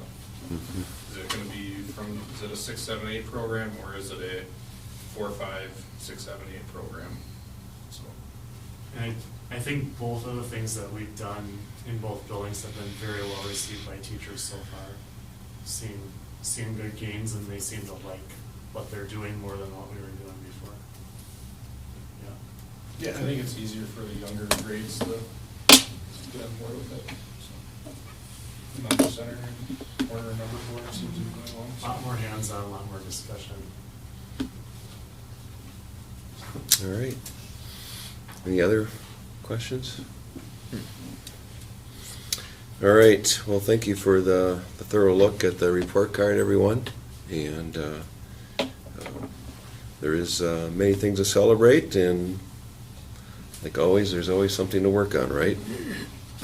Exactly. All right. Fall sports report. Yes, sir. Bill?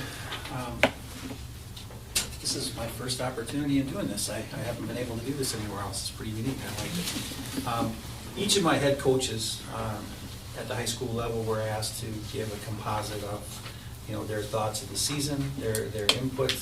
So I'd be happy to go through that with you. Some of those things I tweaked myself in my views as well, but I'll read it out to you.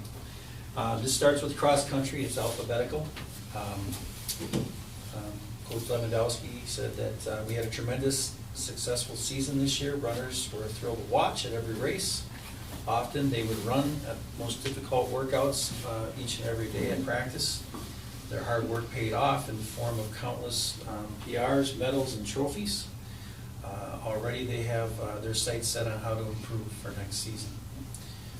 She is sure that the highlights of the day after the meet, the opportunity to hear how much that they had improved their times from prior races, and that's good to see that they're looking at those progressions.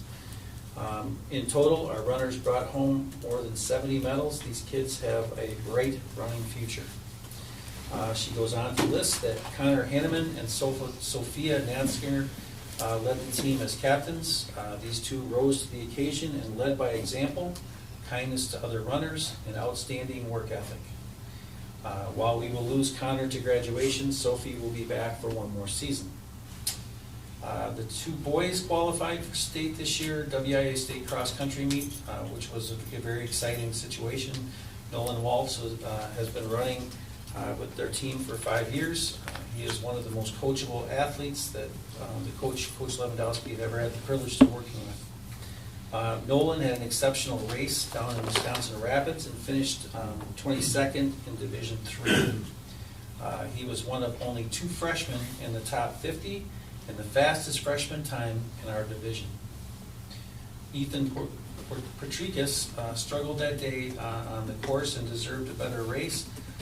There was an intensity to the state meet that is tough to prepare, and he quickly found himself bunched up and out of his normal race pattern or element.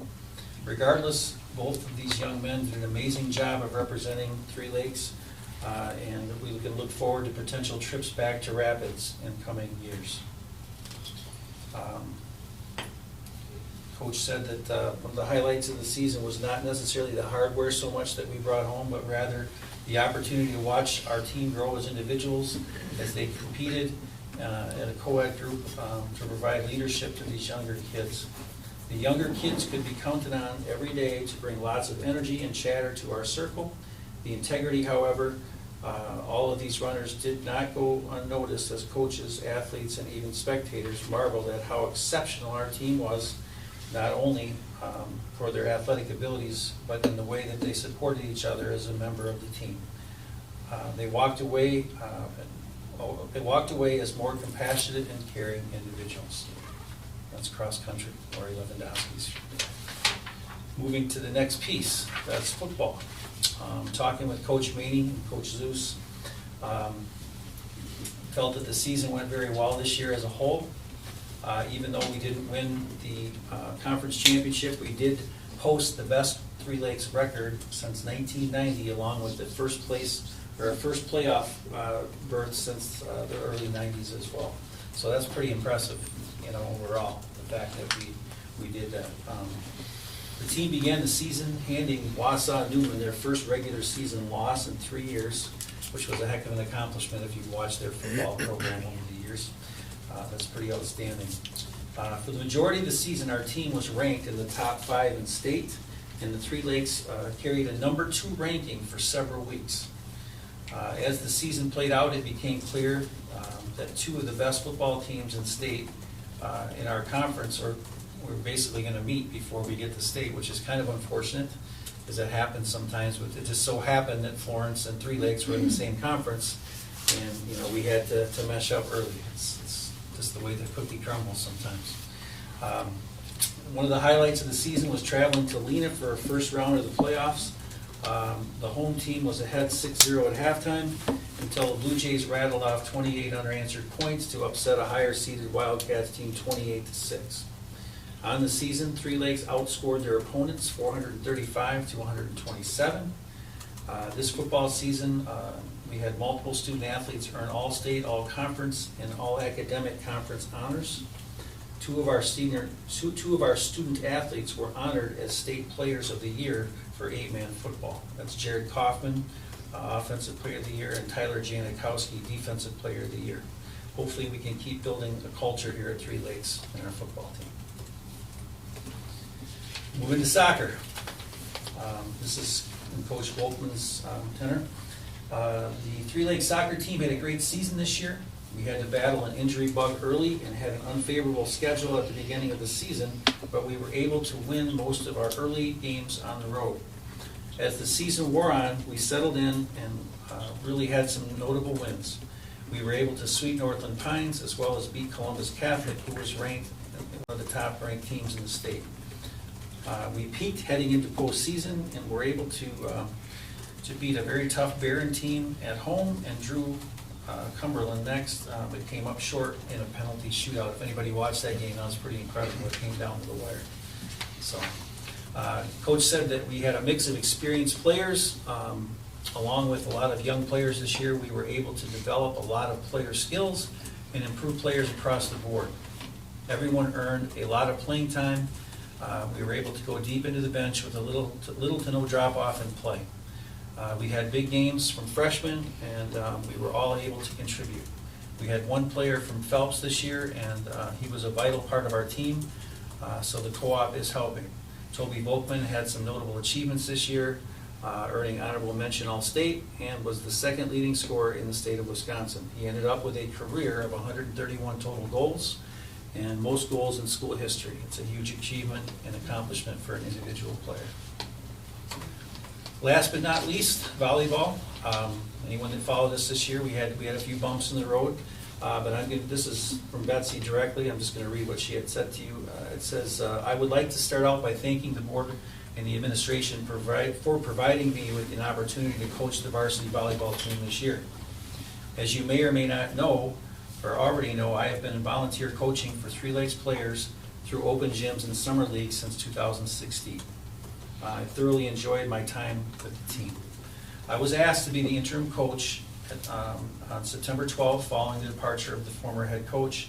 I started later that week, and we went into a full-day tournament in Suring that Saturday with an overall record of 7-8 and only one practice together. It took a few sets for the girls to adjust to my approach to coaching, but they settled in quickly.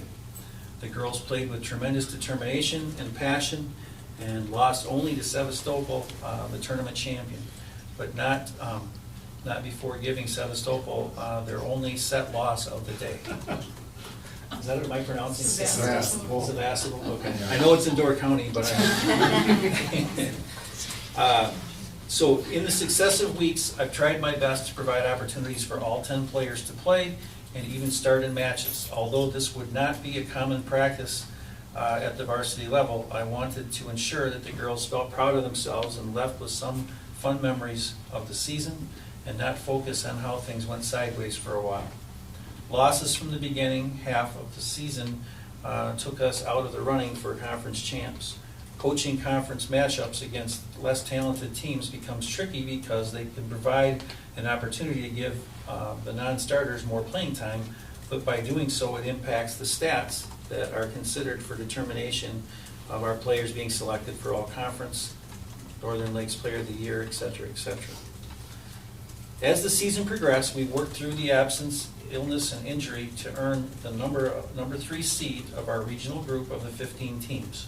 Following our loss in the second round of the tournament series, we finished with a 22-18 record and a lot of fun stories to remember the season by.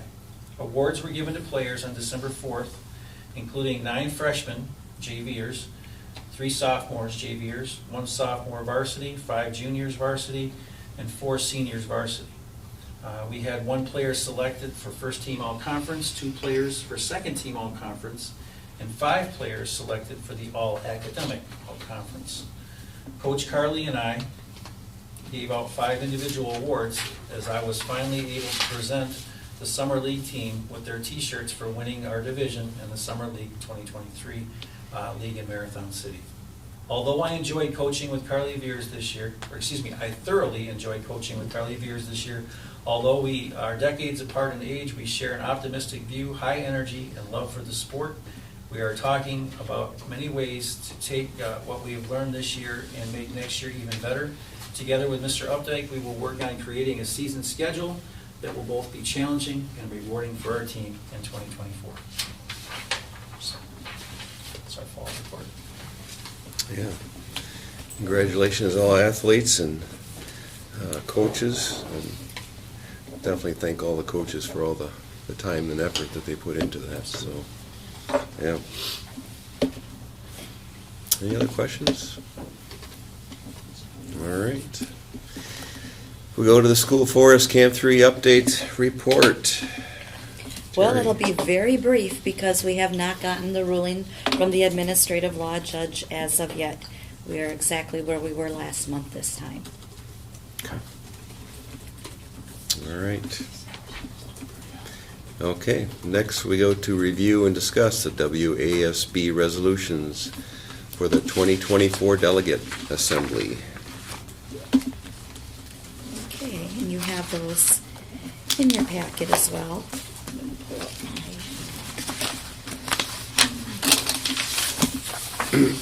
This year, the resolutions have been significantly narrowed down. I believe when Josh and I looked at them last year, there was pages and pages. I think you probably remember that. Mm-hmm. And lesson learned that there was a lot of districts that, when they presented their resolution, really got into the really the deep in the weeds with the wordsmithing and trying to actually start forming some of the legislative law, and that is not the purpose of what the delegate assembly is to be tasked with. So we have the resolutions that are proposed before you, and I read through them quite thoroughly, and everything that is in the resolutions this year is very much in alignment, I believe, within our district. I think probably it's best if we go through each one just very briefly and see if you have any questions or concerns about them, or if there is anyone in particular you want to talk about more at length and not worry about the other ones. I am inclined to go either way, whatever you prefer to do. Go through each one, and if somebody wants to stop at one. Okay. All right. So- The first resolution then is student teachers and WIP interns. It's to create a new resolution, a new support that would see a revision in Wisconsin's post-secondary student teacher programs and the Wisconsin improvement programs, internships for consistency, accessibility, and to incentivize talent development across the state, which include year-round license, waiver of fees, and/or payment of stipends. The the rationale listed there is because everyone's trying to find a way to address teacher shortages.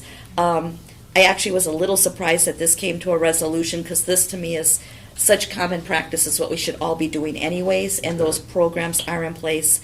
But the WASB does support this position, and what it comes down to is the flexibility in internship licensure and possibly some financial incentive to make that more palatable to districts. Any questions on that one? No. Okay. Next, stipends for cooperating teachers. They support the creation of a stipend program to incentivize and compensate Wisconsin DPI designated cooperating teachers for consistency, accessibility, and to boost talent across the state. Classically, through history, a teacher who takes on a student teacher or mentors them, they're putting in a lot of extra hours. The extra hours and time and tutelage does not equate to a compensatable fee. I don't even know right now what the most of the current programs are. It can be sometimes like a stipend to the district. It depends on the university, but it's not in any way compensating the teacher themselves. They're not getting a direct pay. And this is opening up the discussion that if there's high quality mentor teachers, could they be getting additional pay for doing the services that they do? And they support it. And I think that that's in line with the philosophy. Time of the day is no longer, it's just a lot more fit in. All right, and then our third one is federal aids, facility barriers for students with disabilities. And this is an amendment, actually. And they want to look at adding the underlined language and deleting the stricken language. So basically, it's to be the federal, I'm going to just go ahead and say what it should be now. The federal funding for the removal of barriers in school facilities which may limit access by students and others, and to ensure compliance with federal law. And this rationale does come to the language that it reflects more currently with the terminology that is in place. And we learned a whole lot about this with our CRC audit and what I know Carrie's been doing with her special ed work and stuff, trying to get things a little bit more in alignment. Any questions about that one specifically? Okay, special education, general policy, again, another amendment. Looking at the WASB supports careful diagnosis and screening of all children by professional employees to help identify children with disabilities as early as possible. They also support special programs that meet the educational needs of children with disabilities through CESA's County Children with Disability Education Boards and school districts. So it goes through this a little bit more. It's just the further amendments are what it gets down to, and you're looking at the rationale, is mainstreaming is really not a term that's used anymore. Even I would say full inclusion and such is inclusive. Carrie did a nice job of alluding to the fact when if you have a special education student, you don't want to take them out with their peers, whether they're a young child or a high school student, because they're still the same creatures that are learning. They're just learning differently, different methods to get there. So you don't want to take them out of that content and experience for the special ed support. You want to offer it all. I think this just supports the current language and practices that are in place. State specialty schools, this doesn't directly apply to us, but supports the continued operation of state-funded specialty schools that serve students who are blind or visually impaired and deaf or hard of hearing. An IEP team should determine if a specialty school is appropriate for the educational placement. I think that's quite logical. The original terms were outdated, so they've updated that. Going on to seclusion and restraint. This is a CREATE. The WASB supports continued best practices, resources, training, and funding to support school districts in seclusion and restraint practices with a focus on improving systems and reducing harmful events. The rationale provided, seclusion and restraint are widespread practices in schools throughout the state, and some advocates cite statistics that they are disproportionately used on students with disabilities and students of color. For example, students with disabilities are involved in a high majority of incidents, despite comprising only 14% of the statewide student population. And that is something that we always want to keep very close, I would say, eye on how we handle that. As you can recall, over the last several years, in fact, since I've been here, I can't remember that we've reported that we've had actually, have we, Carrie, that I can recall? But that's not because there aren't situations that could become that. It's because you are highly trained in using de-escalation of language, of body, your body motions, your nonverbal cues, your understanding. You can't be an adult who goes to the emotional response when you have a student who's in an emotional response. There are many, many key practices that we have in place. And these are not just special education teacher driven or practice, but our whole staff learns and takes practice from that. It's sad that this has to be stated, but there is a concern, so it is something that should be on the foremost mind of education practitioners. The Office of School Safety, if you recall, this was up in the air a little bit this last budget go-round. Whether that this would continue or not continue, I'm sure Alicia knows a lot more about this specifically than we do. But the WASB does support the state funding and staff to maintain the functions of the Office of School Safety, including but not limited to grants for schools, training for school staff and law enforcement on preventing and mitigating school violence, and maintenance of the 24-hour hotline to confidentiality and report potential threats. And that is something that has become, I think, in the short time that I've been involved with it, it's a practice that has been relied on. When there is a threat that is reported, we are notified at the school and at law enforcement, so we can follow up on potential threats that maybe wouldn't come our way. And this is something that has been a benefit. Bigger than this is also the mapping and some of the other functions that they are performing. Unfortunately, that's another one of the audits that we got this year that, Justin, January 1, it's got to be in. With the really quick turnaround, if you recall, of the 6 weeks that usually you have a lot more planning time. But they are supporting that this office remains in place. And it has been positive for the public school system. Has there been an expansion from the side of police and, public safety, being that's what they're, that's their training, that's their, that's their livelihood? I mean, what's been the expansion from the other side? The other side meaning? Police department, law enforcement.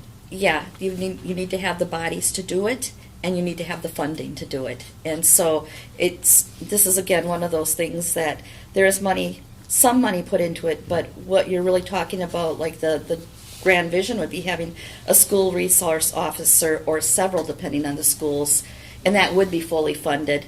But that is not the case. That's where districts have to come up with it. The people, the personnel, the highly trained folks aren't necessarily out there. I think the wrong idea was to just completely eliminate it, but I think there's room for improvement. So this is just going on record saying it is supported. I don't really know what the future is on that yet. Yeah. I just, like I said, didn't know if there was some expansion from the other end as well. I mean, it's great that we're reaching out, or that education is reaching out and doing that. But again, it'd be nice for expansion from the other side as well to kind of mesh them together. Do you know any more on that, Alicia? What this is specifically talking about is basically a program where people identify threats, and it goes to the district and law enforcement partners.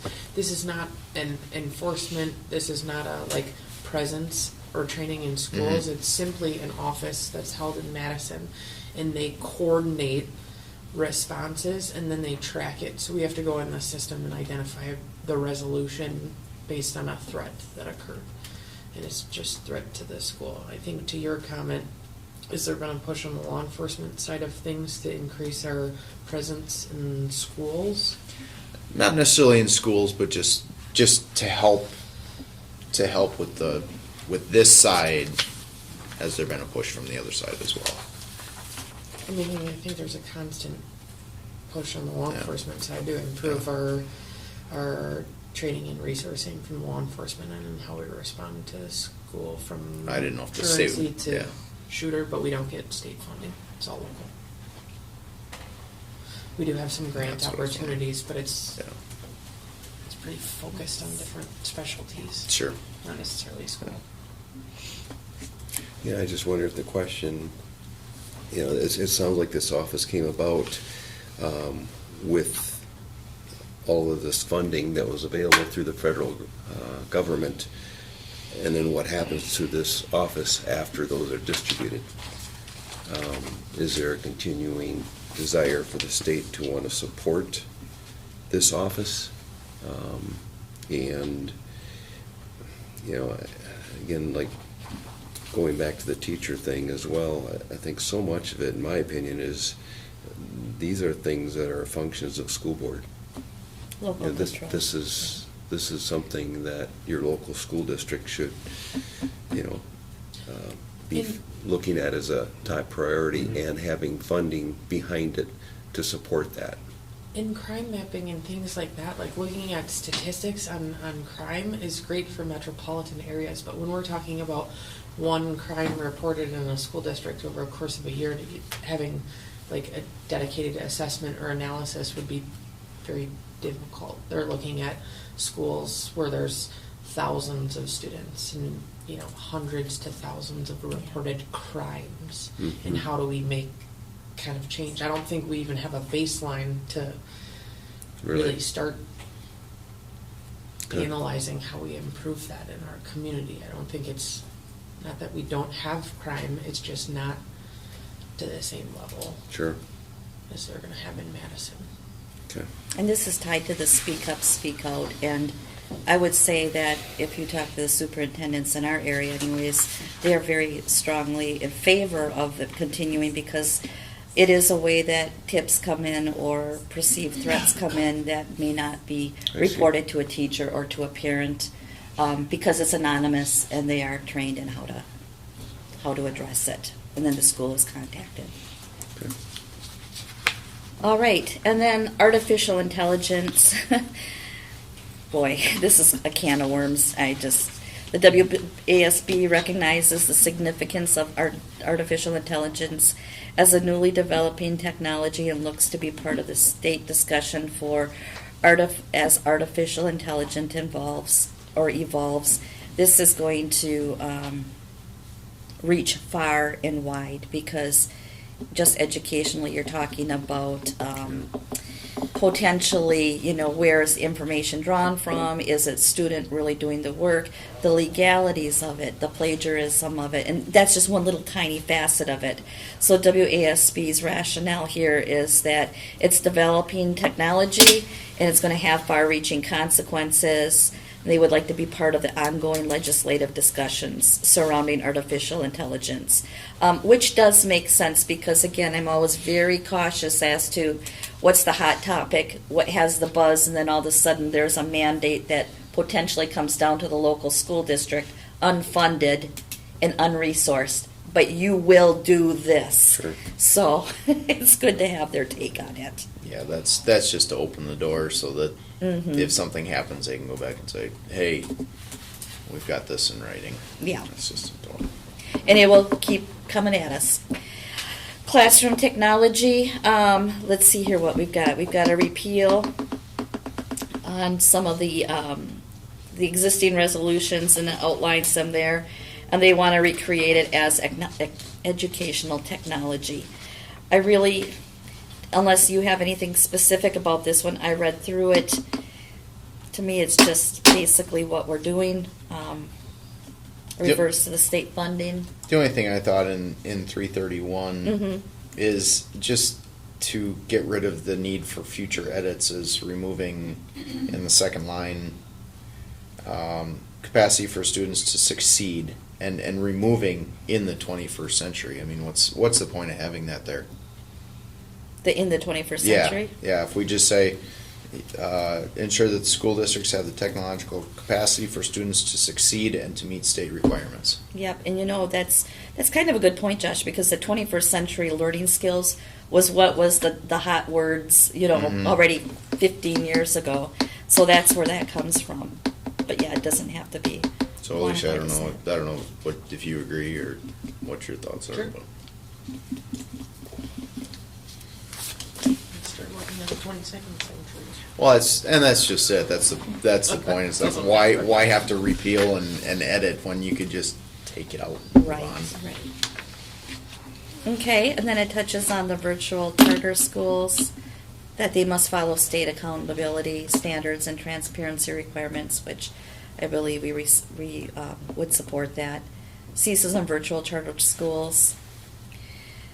This gets a little bit more into when CESAs enter into cooperative agreements with individual school districts to establish virtual charter schools authorized by the board and by the local district. It says WASB opposes legislation granting CESAs the authority to establish individual charter schools, which we don't necessarily want our CESAs to be our competition. They're supposed to be our support.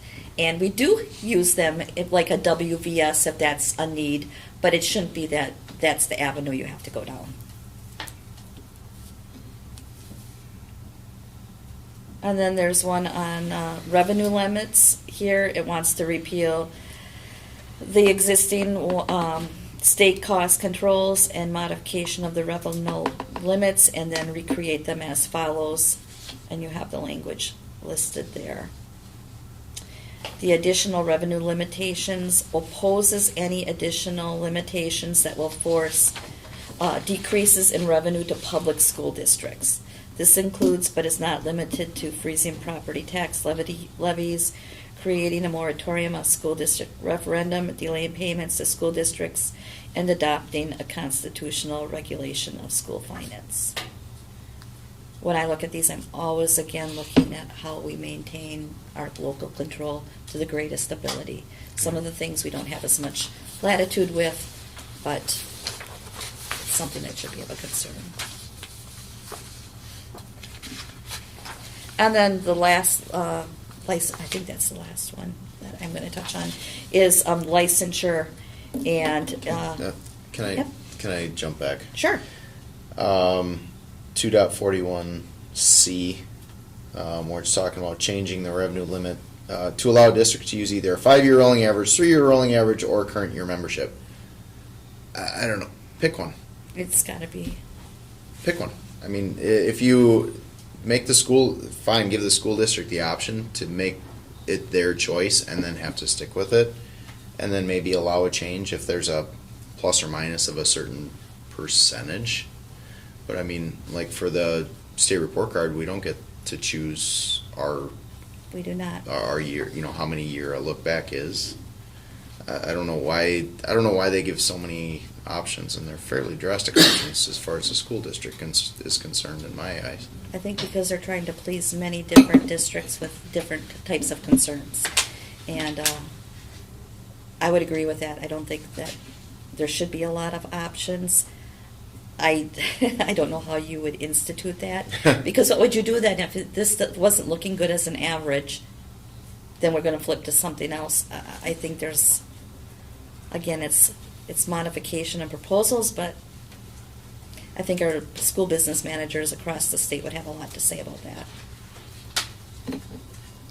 I guess what I would have to do is really hear the debate on what's supporting this, because I don't know enough about it based on what they've shared with us. Yeah, I mean, how often do they allow the school district to change? Once they pick one, do they stick with it? Because to change year to year, I mean, that's just playing with numbers.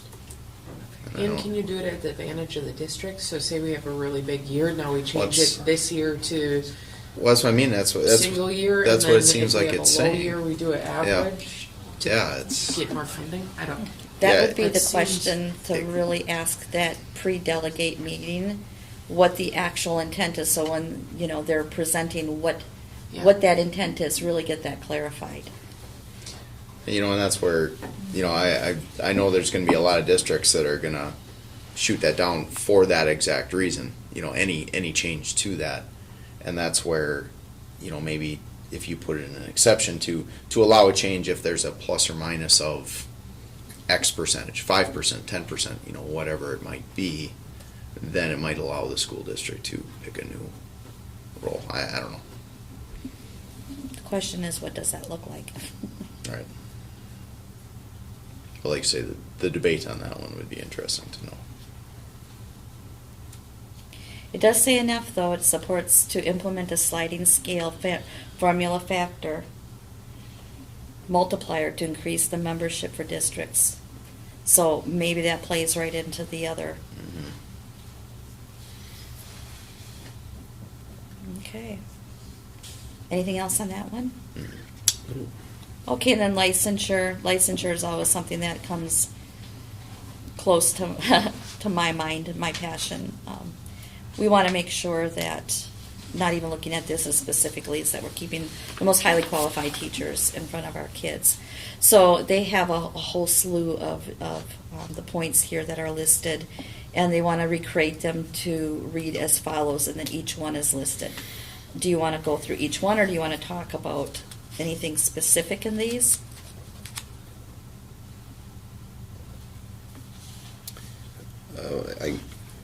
We can go through it, I guess we've gone through. Okay. Yeah. The general policy, it says they support the teacher licensure system that fosters a highly educated, highly trained, effective professional teaching force with reasonable flexibility to meet the needs of our members with regard to staffing supply challenges. Then into shortages, they support reasonable efforts to provide pathways to licensure. For teaching candidates in subject or content areas where there is a shortage of licensed teachers, provided that candidates have bachelor's degrees and are qualified to be in a classroom as demonstrated by appropriate experience, knowledge, and skills in the subject or content area, and rigorous training in pedagogy, assessment, and classroom management. Keep that one in mind because that is in conflict with a current legislative bill that is out there right now, which a paraprofessional within his employment for a year in a school district at 3 days a week can find a pathway to a lifetime licensure as a teacher. And that is something that should really raise red flags and attention for all districts, all boards. That would be in, I would say, direct counter response to this one. Act 671, if you're interested in the Wisconsin legislature. Act 671. The technical education teacher shortage, they support reasonable efforts to increase the supply of licensed tech ed teachers, including in technical education content areas where shortages are most acute. They've already got much in place, so that's just reiterating that. The lifetime experience can lead to a licensure. School social work certification and licensure. This one has been on up for discussion for many years now that I remember. It's again to support the efforts to increase the supply of school social workers, school counselors, and mental health providers throughout the state. WASB will work with the DPI to address existing obstacles to school social worker licensing, with an emphasis on obstacles faced by districts and regions of the state that are located remotely from universities conferring degrees currently recognized by the DPIs for licensure. I've mentioned this before. Why would one pathway be so easy, and yet our school counselors, they can be licensed as a healthcare clinician or a different kind of counselor, but they have to go to get the DPI license to work in the district as a school counselor, which is a lot of work for not really a whole lot of difference in training. Temporary certification. WASB supports temporary certification of teachers in grade levels or content areas other than those in which they are already certified to meet our members' need with regard to staffing supply challenges. That's already happening. Mentorship residency model. The WASB calls on the superintendent of public instruction to actively promote alternative administrative and teacher certification that includes a mentorship residency and a training program. Licensing of the clinical counselors supports legislation authorizing the DPI to issue an educator license to clinical counselors, so school districts can employ clinical counselors to provide mental health services to students the same way as other licensed district staff are employed to do so. The teacher competency exam support. WASB supports legislation that would require teachers to pass a state competency exam or demonstrate competency through alternative means before they are granted a license to teach in a public school district. Charter school teachers. WASB supports allowing teachers granted a charter school license in a particular subject area to teach additional subjects under the supervision and or direction of another Wisconsin certified teacher currently teaching in that subject area, provided that the student learning meets standards applicable to the charter school. And again, my strong point is not charter school knowledge, other than, I think that if they're going to be receiving public funds, they should have the same accountabilities as the rest of the schools do in the state. Revocation, WASB supports legislation to require the DPI to revoke the license of any teacher who has been dismissed or non-renewed by a school board for intentionally using school district technology to download, view, or distribute pornographic material in violation of the district's acceptable use policy.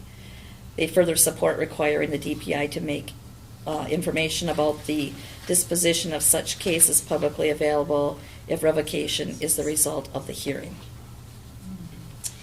And evaluations, WASB supports the efforts of the school districts to systematically and periodically evaluate and compensate teachers, administrators, and support staff members based on performance. I would want to learn more about that statement right there. Because for years we've heard the evaluation system that we have in place is supposed to be a growth model, but we all know that we evaluate to see how performance is and that the best instructors are in front of our kids. So I'd like to learn more about what is driving that statement. Since Act 10, they've been trying to push more and more of that. And I guess we've always stayed with the current model and focus more on the performance evaluations and development and growth of the staff. So I guess there's more than one way to travel, and that's one other option. So. The staff improvement professional development, they support the efforts of school boards to provide staff professional development to address staff improvement at the local level through effective evaluation and improved supervisory techniques that include coaching and mentoring. And student achievement as performance criteria. This says that the WASB supports legislation that would allow districts to develop a teacher evaluation instrument that would include all test assessment results as part of the criteria for evaluating teachers. They support efforts to develop a teacher model evaluation system, provided that such a system is not mandated, is implemented gradually, and allows districts to have piloted their own rigorous teacher evaluation system to continue to use those evaluation systems. And then C goes on to say they support the efforts to develop definitions of key guiding principles to what a high-quality educator effectiveness system would be, create model performance-based evaluation systems for teachers and principals, build a regulatory framework for implementation that includes how student achievement will be used in context, and make recommendations for methods to support improvement and recognize performance. There is rationale. They're meant to remove outdated language, update terminology, and consolidate resolution language into a more concise and coherent policy. This is deleting, rewriting existing resolutions in accordance with the original intent. Nothing new was added. I would say this one I have a little bit of caution with, because I'll give person a little experience. As a very good teacher, I was the teacher that was often approached with, we have this struggling student, we have these special ed needs, we know you work really well. So if you would have looked at my classroom scores based on the makeup of my classroom compared to a peer teacher, and I'm talking now 15 years ago, 14 years ago, my test scores probably would have been significantly lower. Now my growth, which they didn't do back then, would have looked higher, but I think we have to be really cautious when we start saying student performance equates to the black and white teacher effectiveness. Yep. To some degree, that's true. When Justin talks about engagement, wanting to learn, that is all very true. But we also know that we're talking about young people with forming minds, and I think that's, again, putting a lot, I would have to see how that is spelled out and defined in the world of teaching and how it affects the educator and the individual schools and districts before I could totally say, yeah, that's okay, let's go that way. Yeah. Because they've already, I'll say, imposed upon us educator effectiveness, which we are required to do, and we do that, and that is a state system product. Mm-hmm. So, unfortunately, you're right, and they will use that against you. Mm-hmm. I really think that's what they're doing here. What it comes down to, and I think this board is supportive, we have to know our teachers, their capabilities, and that they're doing their best for our students, and we support them and we invest in them. But if we do have a situation where we are not getting what we need, we have to really work on developing that. And at some point, if it isn't developing or it isn't growing, the educator to give our students the very best experience, then we have to make some really tough decisions, whether they fit the Three Lakes philosophy and vision and our model of education. And that's not fun, but those are the kind of conversations that have to be had. Yeah. Very good. So that was a lot on that, and that was only 11. Last year, I think there was like 40. 60. I don't know. It was just a crazy Oh, yeah. amount. So, Yeah. Seem to be a race every year to get more and more. Alicia, I would say if you want to get together for an hour at some point before and just talk through them more thoroughly, the offer is open. If you feel good with it, it's going to be a learning on the job experience. It's gonna be great. My only advice, I guess, would be keep in mind that you are going up against very large and in many cases very liberal schools that don't think at all the way that rural schools do. It's very disproportionately represented there, unfortunately.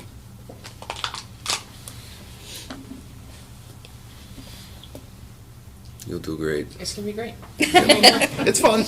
It's a good time. Do 7 push-ups before. Wear short sleeves so they can see my tattoos. It'll be fine. Don't love me. You should wear your uniform and your side. No. Nope. Before we move on, I know where you, Terry, with what you were saying about adding student achievement. I mean, on that last page in B, I mean, there's really not a lot in that paragraph that makes it so that the words student achievement should even be in that heading. I mean, why can't it just say performance criteria and take out the student part? It would make it a lot more palatable, I'll tell you that much. Takes it off of just student achievement. That's a good point. I mean, because then it opens up the door to saying that, you know, they recognize, you know, districts have different ways of evaluating teachers. And it totally removes the student achievement part. And if that's what a school district wants to use, fine, that's on that district. But it's not kind of calling out student achievement to be used as a factor. Right. Yeah. And I know there definitely has been districts that have gone down that path and had to revise their policy more than once. Yeah. So that was, I guess, the thing to do for a while there. But, yeah. All right, very good. Next we go to district-related positive happenings.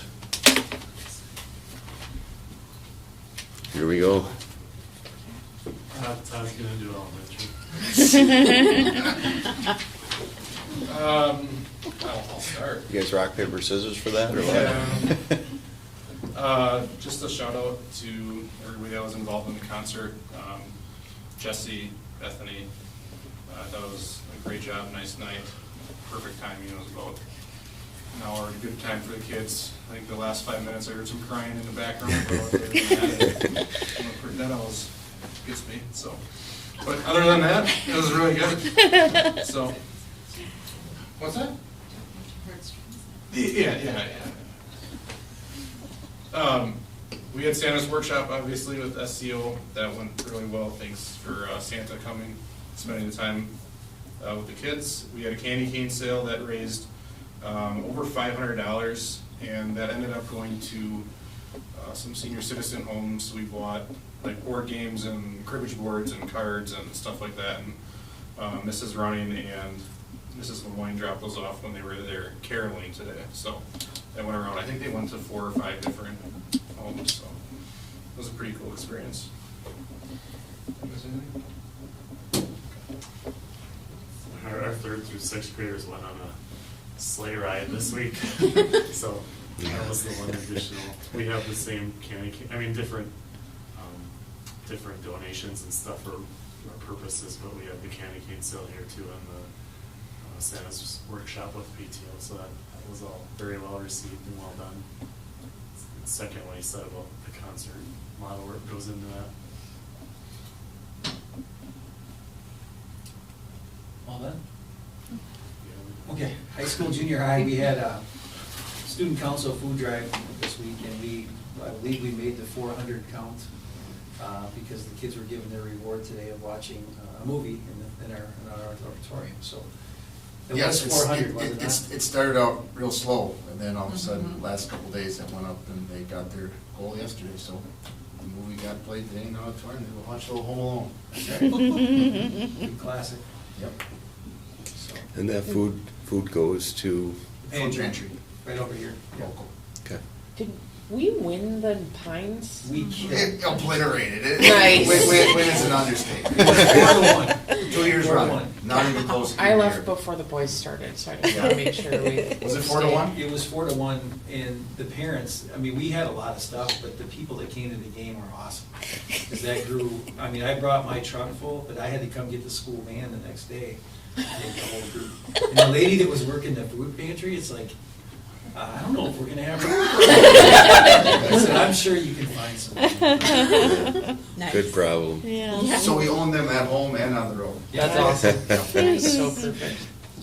And concert-wise, junior high school was just this week, and echoing what the elementary folks said, thank you to everybody that helped set it up, and auditorium's a beautiful place for a Christmas concert.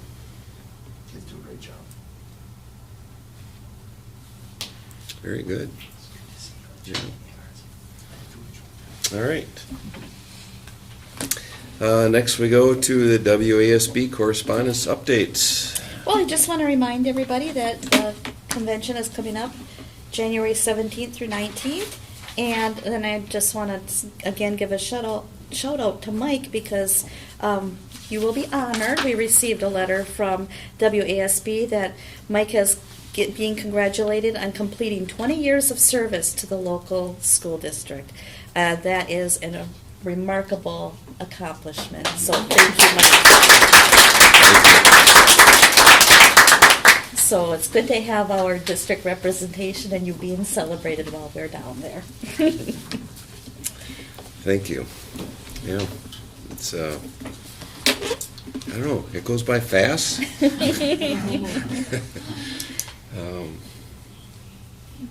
Yeah, hard to believe sometime when you start thinking about it. There's been a few changes since the start. Just a couple.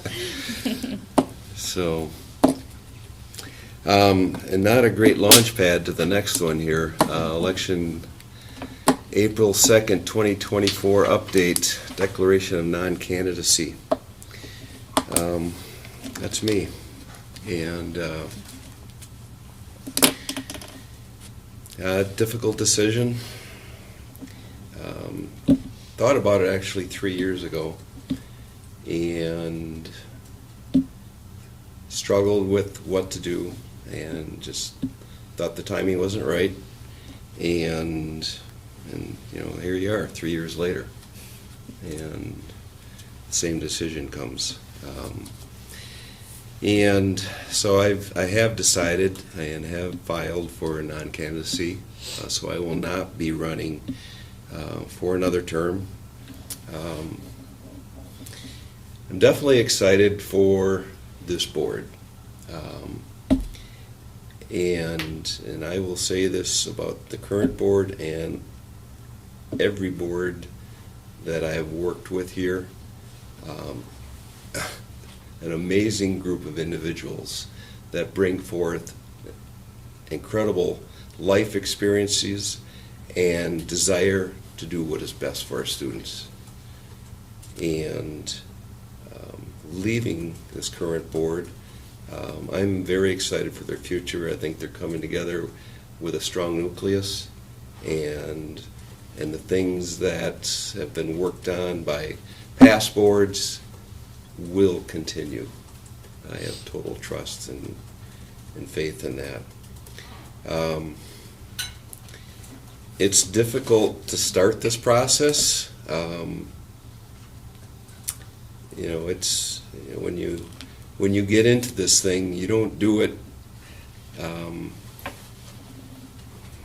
Well, you guys do it for all the right reasons, and we do it because we put students first, and those things are all embedded into our hearts, the students, our district, and our community.